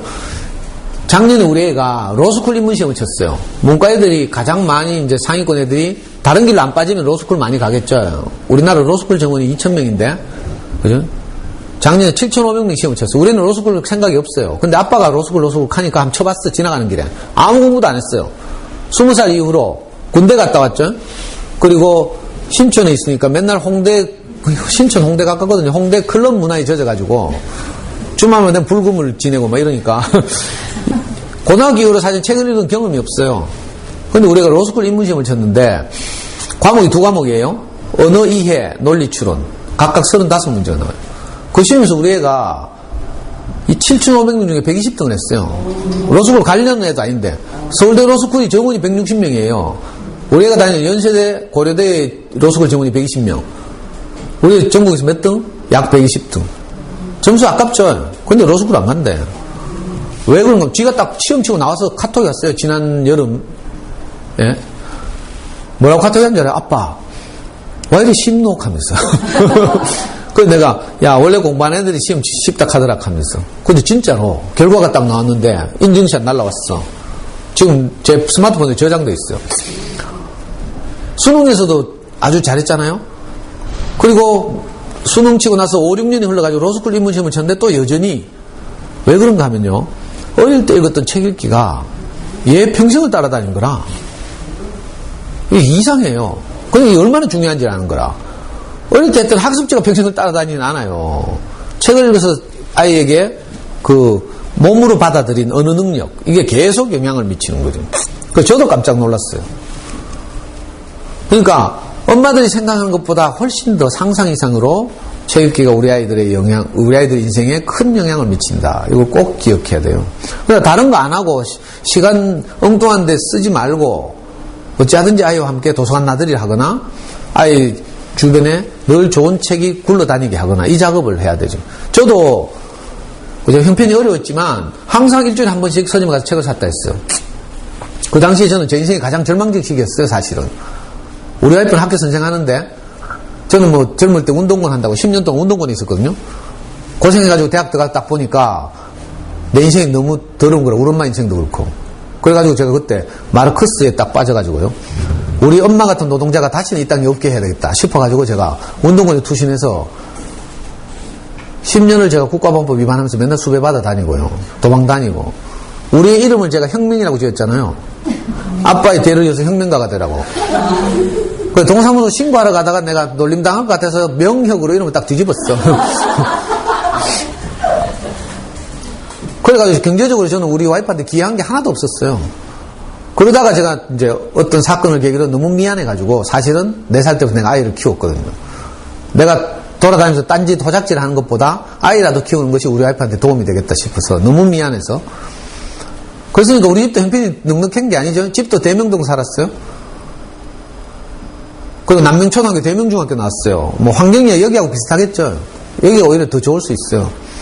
그런데도 항상 어린이 서점에 가서 제가 항상 10만원 정도의 책을 매주 샀어요. 물론 지금 도서관이 잘 돼 있지만 그 당시에는 남부 도서관 가봐야 좋은 책이 없어. 학교 도서관에도요.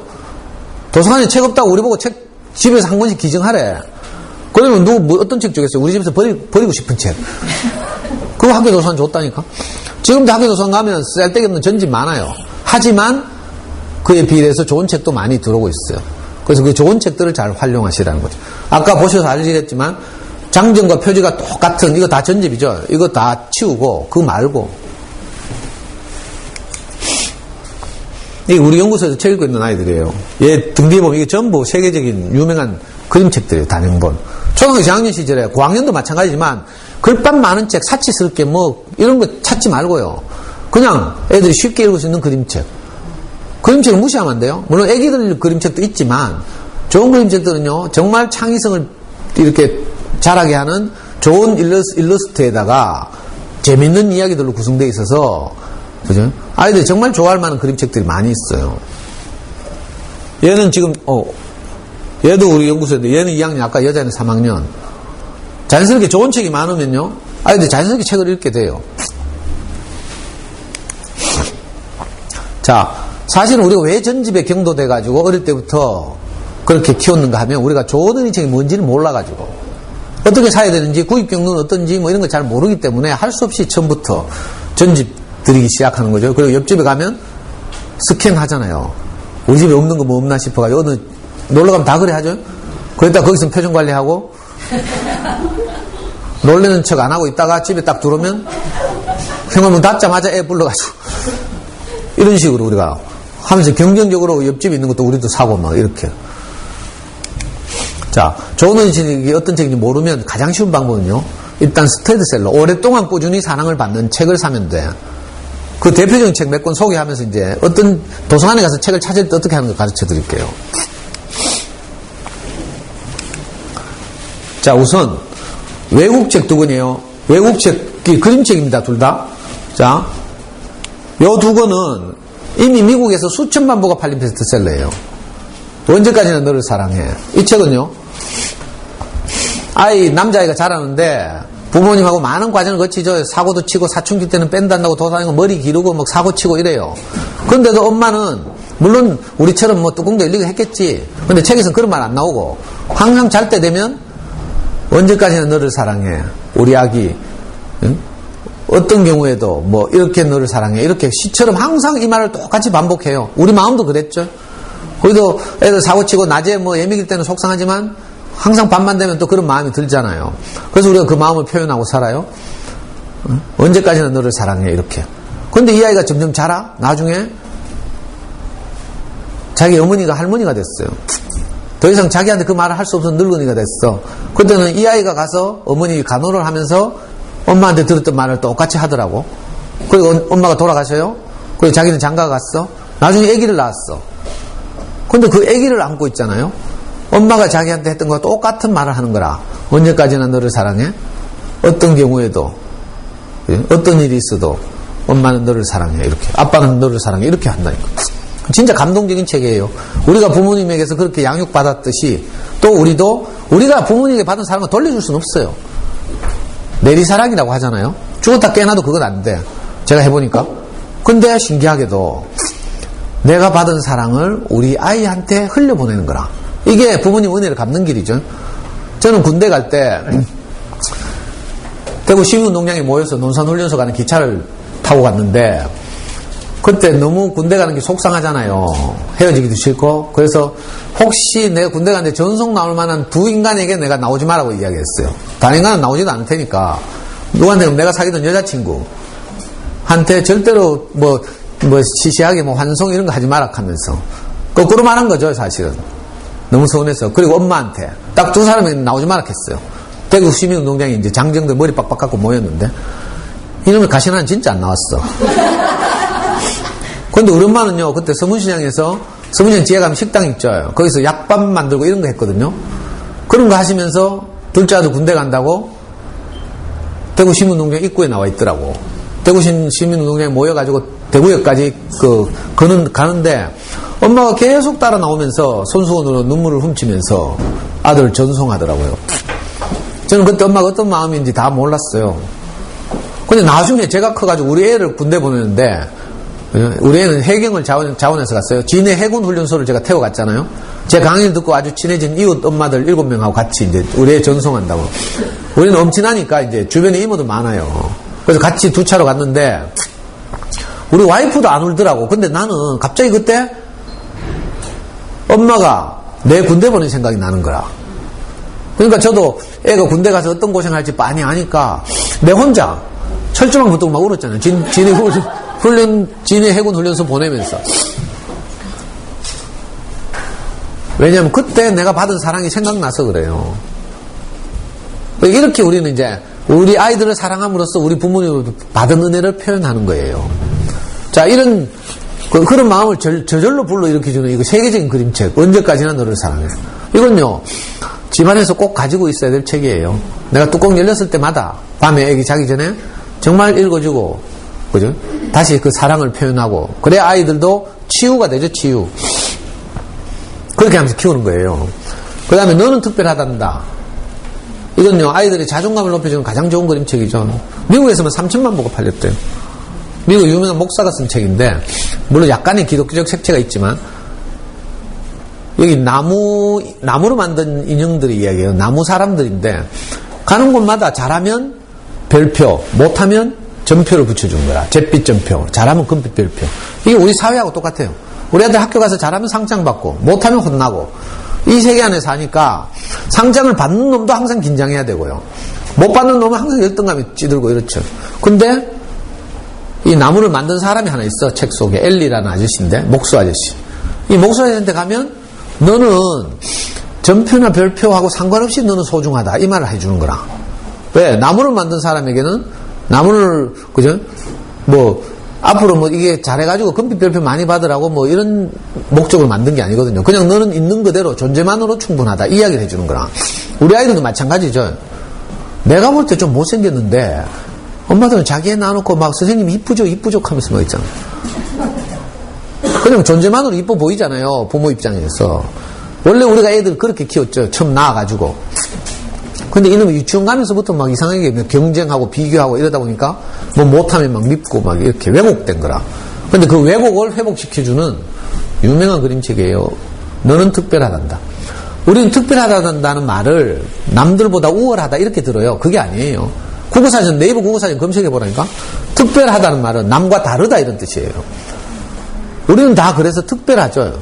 남들과 똑같지 않다 이 뜻이에요. 그러니까 우리 아이들은 다른 아이들과 다르기 때문에 소중하고 특별하죠. 제가 번역한다면 특별하다 이렇게 번역하지 않고 소중하다 이렇게 번역하겠어요. 너는 소중하단다 이렇게. 벌써 갈 시간인가?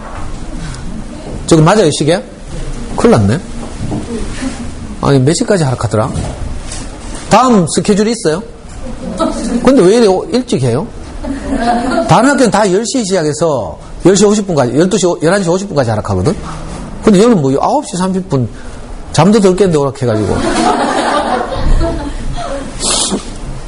자, 나머지 두 권은요, 우리나라 그림책이죠. 우리나라에서 100만 부 이상 팔리면 그건 엄청난 그림책이에요. 강아지 똥은 벌써 나온 지 50년이 넘었는데, 50년? 40년? 안동에 나온 유명한, 지금 돌아가신 분이 권정생 선생님이라고, 나중에 초등 고학년 가면 몽실언니라는 책으로 교과서에도 실리고요. 강아지 똥도 교과서에 실리고 이랬죠. 이분 정말 검소하게 일생을 사시다 가신 분인데, 강아지 똥. 이것도 아이들에게 자기들이 얼마나 소중한가를 이끌어주는 책이에요. 강아지 똥이니까 얼마나 피하고 싶겠어요. 냄새나고. 그래서 아무짝에도 쓸모없어서 버려진 똥인데, 신기하게도 거기서 민들레가 피어나는 거라. 거름 역할을 하는 거죠. 그러니까 인생은 어떤 경우라도 누구라도 소중하다. 이걸 알게 해주는 책이죠. 우리가 미처 그걸 모를 뿐이에요. 강아지 똥이 어디서 쓰이는지 모를 뿐이지. 민들레가 꽃 피는 거 보면요, 너무 감동적이거든요. 자, 구름빵. 이건요 정말 재밌는 책이죠. 이 나온 지 한 10년 됐는데, 그러니까 비교적 최근 책인데, 이 베키나라는 작가가 뉴욕에 유학 갔다 와가지고 뭘 배웠다 하더라? 뭐, 점토 비슷한 건데 정확하게 이름 모르겠는데, 이상한 하여튼, 그죠? 클레이? 뭐 이런 걸 배워가지고, 그림을 그리는 게 아니라 그림책인데, 이 작품을 만들죠. 작품을 만들어서 사진을 찍어요. 그 사진을 그림책의 배경으로 계속 사용해서 아주 유명해진. 뭐, 아빠가 출근했는데, 밥도 안 먹고 출근했대. 그 애들이 아빠 걱정돼가지고 구름을 타고 아빠한테 빵 갖다 주는 이야기예요. 뭐, 정말 창의적인. 그리고 자녀교에서 소외된 아빠들을 이렇게 가족 안으로 이렇게 불러들이는 아주 중요한 역할을 하는 그런 그림책이죠. 그래서 백희나의 구름빵, 이거 나온 지 얼마 안 됐는데 벌써 100만 부 넘게 팔렸어요. 자, 좋은 책을 찾아갈 때 어떻게 하면 되는가 하면, 이렇게 미국 이런 것처럼 많이 팔린 책 일단, 그거 찾아가면 되고요. 그거 어떻게 찾으면 되는가 하면요. 요즘 예스24는 알라딘 검색하면 쉬워요. 베스트셀러, 스터디셀러 검색하시면, 스터디셀러는 꾸준히 오래 팔린 책이란 뜻이죠. 그래서 쭉 찾으면 되고요. 자, 우리나라에서 다 강아지똥이다 이러면 이 강아지똥은 요 밑에 보면 여기 요렇게 네모 박스에 출판사 이름이 적혀 있어요. 길벗 어린이라고. 아, 길벗 어린이는 좋은 책을 내는구나. 그렇게 생각하시면 돼요. 그리고 자, 구름빵은 백희나다 이러면요, 아, 백희나라는 작가도 좋은 책을 잘 만들겠구나. 그러면 백희나라는 작가는 최근에 인기 있는 책 중에 장수탕 선녀님이라는 책이 있어요. 모두 우리가 동네 목욕탕 경험이 다 있죠, 어릴 때. 동네 목욕탕 장수탕이라고 있었는데, 그 장수탕이 희한하게 맨날 빨가벗은 할머니가 나타나는데, 하여튼 그런 재미있는, 우리 목욕탕 가면 그 탕 있잖아요, 넓은 탕. 그 안에 들어가 뭐 헤엄도 치고 막 애들 이러거든요. 근데 거기서 신기하게 일어나는 상상을 자극하는 장수탕 선녀님 이런 그림책 유명해요. 또 최근에 며칠 전에는 뭐 이상한 음악하는 책도 나왔어요. 여러분들과 닮았을지도 몰라. 자, 이런 게 스테디셀러죠. 자, 요건 조금 글밥 있는 스테디셀러, 한 3학년 정도가 읽으면 되는 그 스테디셀러인데, 나쁜 어린이표. 이 학교에서 선생님이 애들 말 안 들으면 나쁜 어린이표 딱지를 주고요. 그리고 그 딱지 받는 놈은 청소시키는 거죠. 화장실 청소. 그 얘가 주인공이 맨날 나쁜 어린이표 받는 거라. 그래서 하루 속상해가 선생님 서랍 뒤져가지고 나쁜 어린이표 확 다 없애쁘잖아요. 들고 가가지고 뭐 화장실 변기에 빠뜨리는지 어떤지 뭐 내가 하도 오래돼가지고 그렇게 아이들이 심리를 그대로 묘사하는 거예요. 우리 학교는 범생이면 좋아하죠. 근데 범생이가 쉽겠어요? 자, 이런 아이들의 심리를 잘 살린 책. 나쁜 어린이표는 웅진 주니어에서 나왔어요. 웅진은 전집도 내지만 좋은 단행본을 내는 출판사 중에 하나죠. 그래서 웅진 주니어 브랜드를 찾으시면 좋은 그림책도 많고요. 좋은 그림책은 아마 웅진이 우리나라에서 좋은 그림책을 만드는 책 수로 말하면 한 3, 4위 정도 하는 좋은 책들이 많아요. 그래서 웅진 주니어 항상. 이건 그림책이 아니고 이제 저학년 문고인데 저 그림책도 좋은 책이 많다는 거죠. 그 옆에 지금 내 짝꿍 최영배라고 재미마주라는 출판사에서 나왔어요.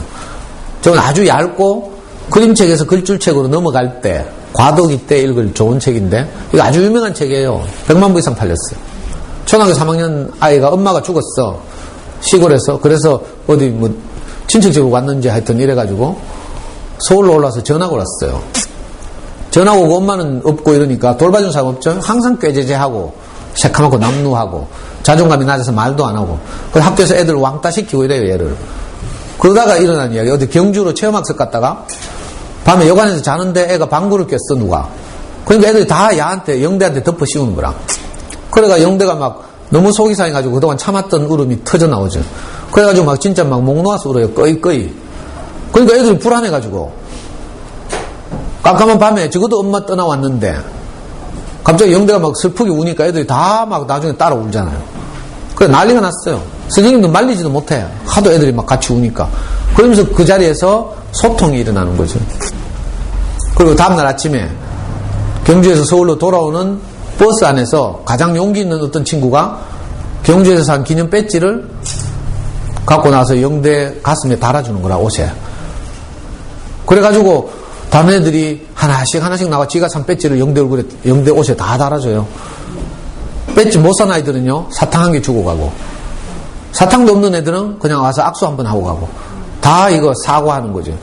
그 마지막 소통 장면을 보면 정말 감동적이에요. 저는 이 책을 애들한테 읽어줄 때마다 내가 울어요. 제가 어릴 때 엄마가 아버지 돌아가서 나서 한 3년은 버텼어요. 삼형제 키운다고 3년은 버텼는데 3년 지나고 나니까 이제 엄마가 다니던 섬유 공장에 일감이 떨어져가지고 일본 말로 희마진다고 하죠. 겨울 되니까. 그래가지고 엄마가 우리 키울 수가 없어. 그래서 우리 삼형제가 다 친척집에 얹혀졌어.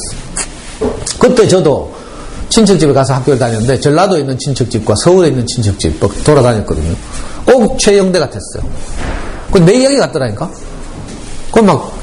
제가 막 참았던 눈물이 저 책 읽으면서 우리 애 어릴 때 3학년 때 저 책 읽어주면서 제가 막 우니까 애도 막 같이 울고 막 있잖아. 난리가 났어. 그 책을 읽으면서 애가 운다, 슬프다, 마음이 아프다. 이건 큰 성과예요. 이 책의 맛을 아는 거죠. 애들은 책을 읽으면서 두 가지 말하면 돼요. 하나는 감동, 아니면 재미. 우리나라 책은 좀 감동 있는 책들이 많고요. 서양 책들은 재미감 있죠. 자, 이걸 알면 책의 맛을 아는 거예요. 그럼 한 권 한 권 읽게 돼요. 자, 이건 서양 책인데 늑대가 들려주는 아기 돼지 삼형제 이야기. 우린 전통적인 아기 돼지 삼형제 이야기를 많이 들어왔어요. 늑대가 나쁜 놈인데 아기 돼지들이 집을 짓고 있는데 쳐들어와가지고 막 잡아먹고 이랬다는 거라. 근데 이건 존 세스카라는 창의적인 분이 이걸 늑대 입장에서 다시 썼어요. 늑대는 그저 엄마 심부름으로 제일 막내 돼지 집에 참기름인가 뭔가 빌리러 갔대. 근데 집 앞에서 갑자기 재채기가 나오더래. 쟤처럼 말리기 비염이 있는지 몰라. 재채기를 했더니 막내 돼지는 집을 뭘로 지었어요? 지푸라기로 지었잖아. 재채기 때문에 지푸라기 집이 확 무너졌어. 그리고 지푸라기 사이를 살펴보니까 웬 햄이 하나 있더래. 돼지 햄. 그래가지고 먹었대요. 근데 뭐 사람들이 내보고 나쁜 늑대라 하고 막 이칸닥 하면서 막 이래가지고 이제 둘째 돼지, 셋째 돼지 집까지 가면서 일어난 이야기를 그랬어요. 그러니까 진짜 창의적인 이거 뭐랍니까? 패러디라고 하죠. 진짜 재밌어요. 종이봉지 공주 이것도요. 로버트 먼치라는 작가가 쓴 건데 이거 아주 유명한 책이죠. 보통 공주 이야기 하면요. 공주 이쁘고 분홍 드레스 입고 악당에게 납치되고 그러면 백마탄 황제가 나타나서 어려운 뭐 과정을 거쳐서 공주 구해가지고 결혼해가 해피엔딩 이거죠. 이게 전통적인 신데렐라도 그렇고 뭐 다 백설공주 뭐 다 이래요. 근데 이건요 완전히 뒤집어가지고 왕자 한 놈이 악당에게 잡혀갔어. 용인지 뭔지에게 잡혀갔어. 공주가 구하러 가는 거라. 근데 공주는 분홍색 드레스 입은 게 아니라 종이로 겨우 뭐 옷을 몸을 가리고 있어요. 그래서 종이봉지고 종이봉지로 덮었음. 그래가지고 막 죽을 똥살똥 하면서 겨우 해가 왕자를 구해줬더니 왕자가 자기가 생각하던 그 공주가 아니거든. 그래가지고 왕자가 찌랄하는 거라. 그래 공주 열받아가지고 있잖아요. 왕자 확 발로 차보고 그냥 니나 잘 살아라 하고 떠난다는 이야기예요. 그 진짜 우리가 생각하는 완전히 다른 스토리. 이게 페미니즘을 이제 뭐 이렇게 좀 자극하는 그런 이야기도 하고요. 그러니까 진짜 이런 서양 책들 이런 게 재밌어요. 이게 스테디셀러죠. 아주 유명한 책들만 제가 가지고 나온 거예요. 자, 종이봉지 공주는 준유 김영사인가? 자, 이건요 보림이에요.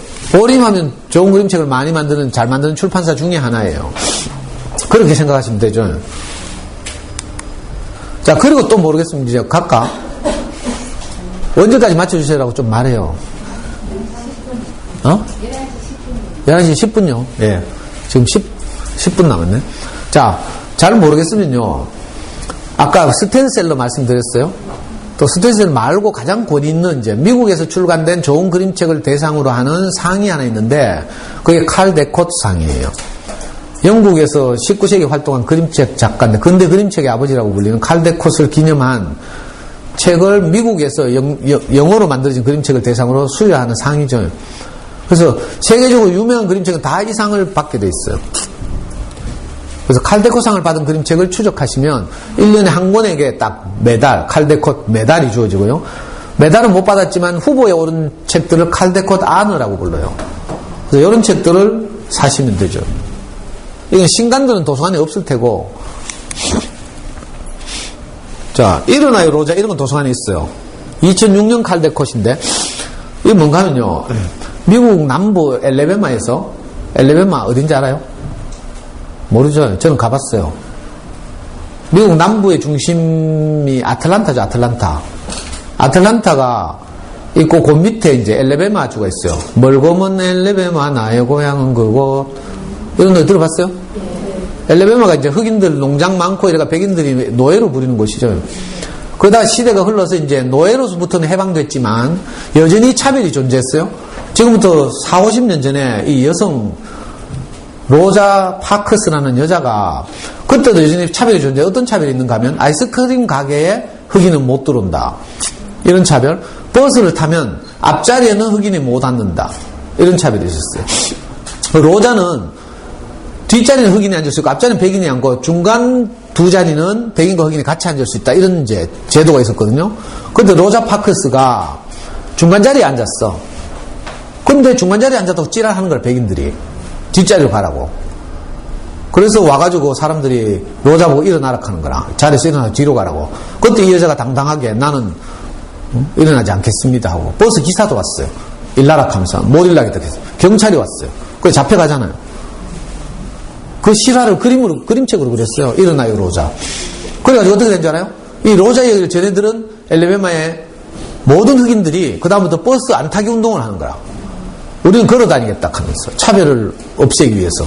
거기에 그 유명한 미국의 인권 운동가 암살당한 분 있죠. 마틴 루터 킹 목사가 이 운동에 딱 가세하면서 완전히 큰 저항이 되죠.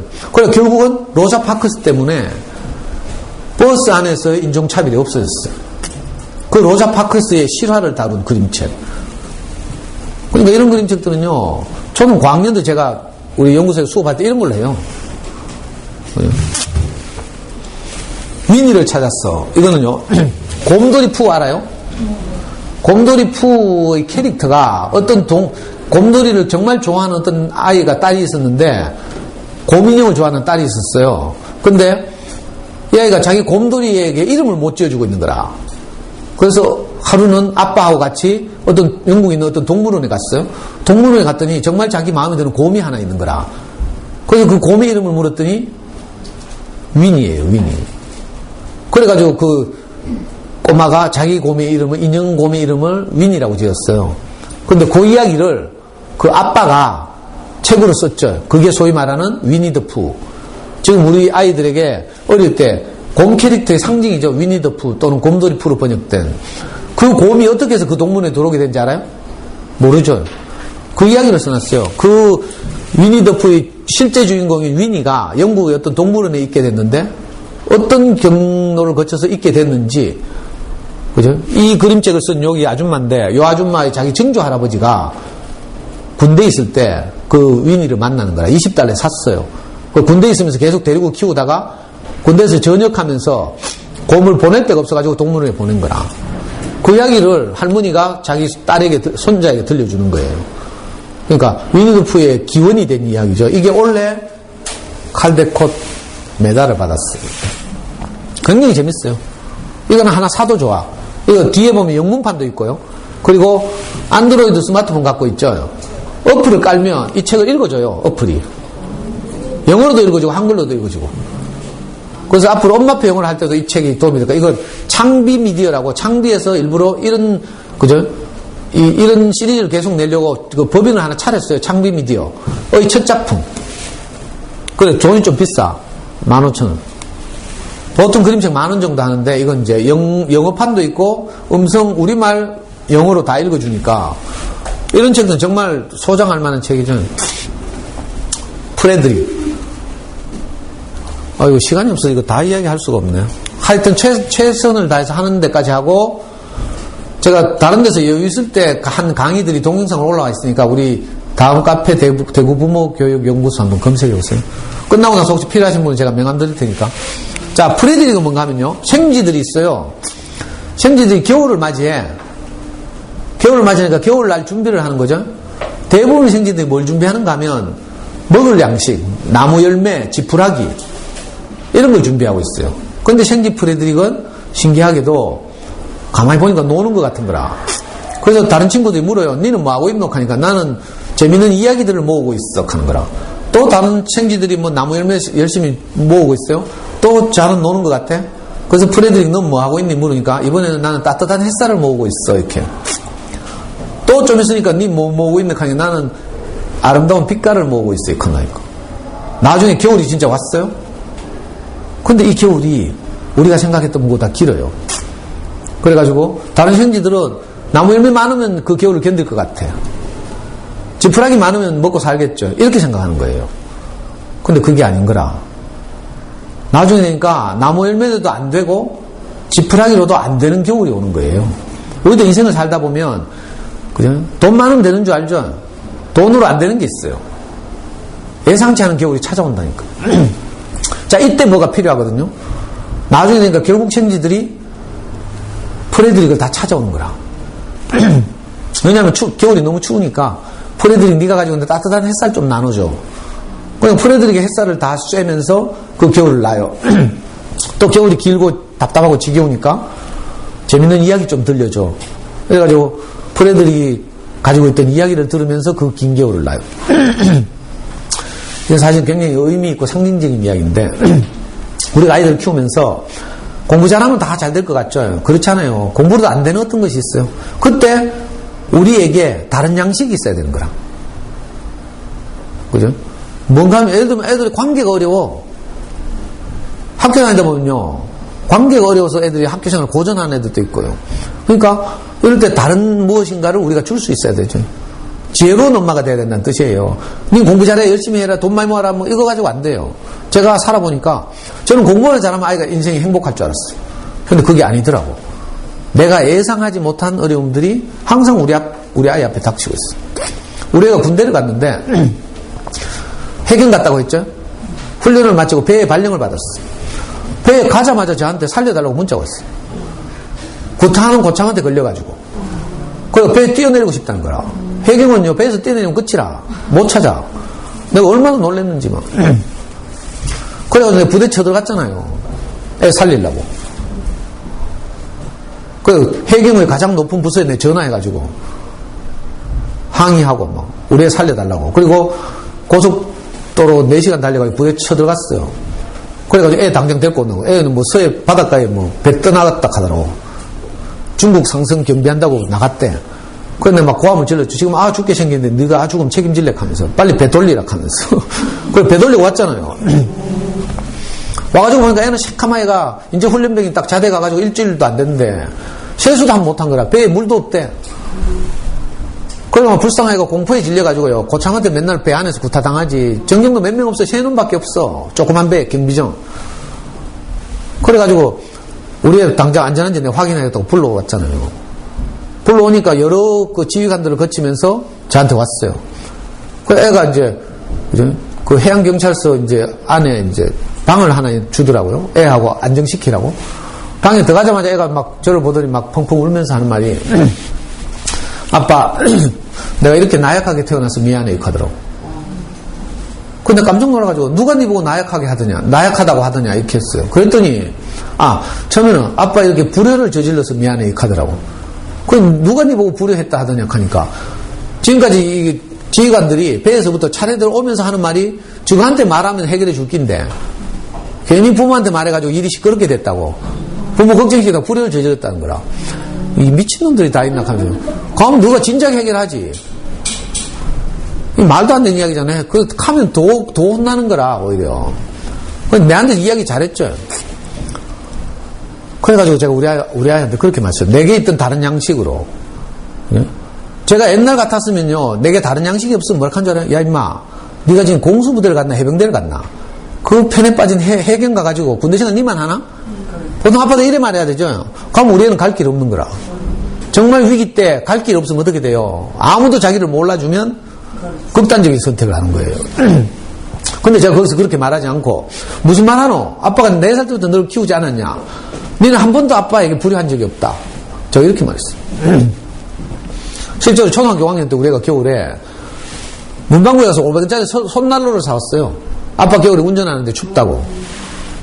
그때 내가 너무 감동이 돼가 아이한테 그렇게 말했거든요. 앞으로 네가 어떻게 아빠에게 하든지 간에 아빠는 오늘 이 일을 잊지 않겠다. 네가 아빠한테 알 평생의 효도를 오늘 다 했다. 내가 이렇게 말했어. 그래서 다시 군대에 와서 그런 어려움을 겪었는데 제가 그때 생각도 나고 이래가지고 너는 한 번도 아빠한테 불효를 한 적이 없다. 그 지휘관들이 모르는 이야기다. 이렇게 말하니까 애가 갑자기 눈물이 뚝 그치더라고. 그래가 또 정상을 되찾는가 했더니 또 5분 전에 또 막 울더라고. 이번에 왜 우럭하니까 나는 왜 이렇게 나약하게 태어난지 모르겠다. 그래서 제가 바로 말했어요. 네가 나약한 게 아니라 그 새끼가 너무 강한 거다. 상대적이잖아요. 상대적. 동네에서 아무리 싸움 잘하면 뭐예요. UFC 가가지고 K1 파이터들하고 붙으면요, 그 격투기 다 지는 거지 뭐. 그러니까 네가 나약한 게 아니고 상대가 너무 강한 것이다. 설령 네가 나약하다 하더라도 그건 네 책임이 아니고 엄마 아빠의 유전자 탓이다. 네 잘못은 아무것도 없다. 내가 이렇게 말했어요. 그런데 애가 위로가 돼가고 눈물 그치더라고. 그리고 용기를 냈어요. 그래 아빠 내가 죽게 하겠나 하면서. 난 그 말 들으니까 얼마나 반갑던지. 애가 이렇게 난 죽을까봐 걱정이 됐는데 그래 아빠 말 들으니까 내가 죽게 하겠나 싶다 이렇게 한 거라. 그래서 얘가 죽진 않겠구나 싶어가지고 내가 내려왔잖아요. 근데 나중에 아이가 그 군대 생활을 잘 하고요. 전역하는 날 바로 복학할 준비를 한다고 부동산 가가지고 서울에 신촌에 지가 계약하고 막 척척척 그렇게 잘하더라고요. 시간 다 됐네. 아이고 재밌죠. 나머지들은 제가 한 권 한 권 이렇게 소개하고 싶지만 이제 시간에 제약이 있고 하니까 혹시 오늘 이렇게 부족한 부분은 이제 제 다른 강의 우리 카페 들으시면 있으니까 도움을 받으시길 바라고. 제가 이상하게 오늘 여기 동네 가까이 와서 그런지 말씀드린 저도 이렇게 감동이 되고 흥분이 돼가지고 막 그렇게 제 진심으로 이렇게 말씀드렸는데 잘 들어주셔서 저도 너무 감사하고 다음에 기회가 있어서 혹시 내년에 또 부르시면 내년에 수학공부법 후년에 부르시면 후년에는 엄마표 영어공부법 이렇게 하여튼 제가 가진 경험과 이렇게 지식을 함께 나눌 수 있게 되었으면 좋겠습니다. 잘 들어주셔서 감사합니다.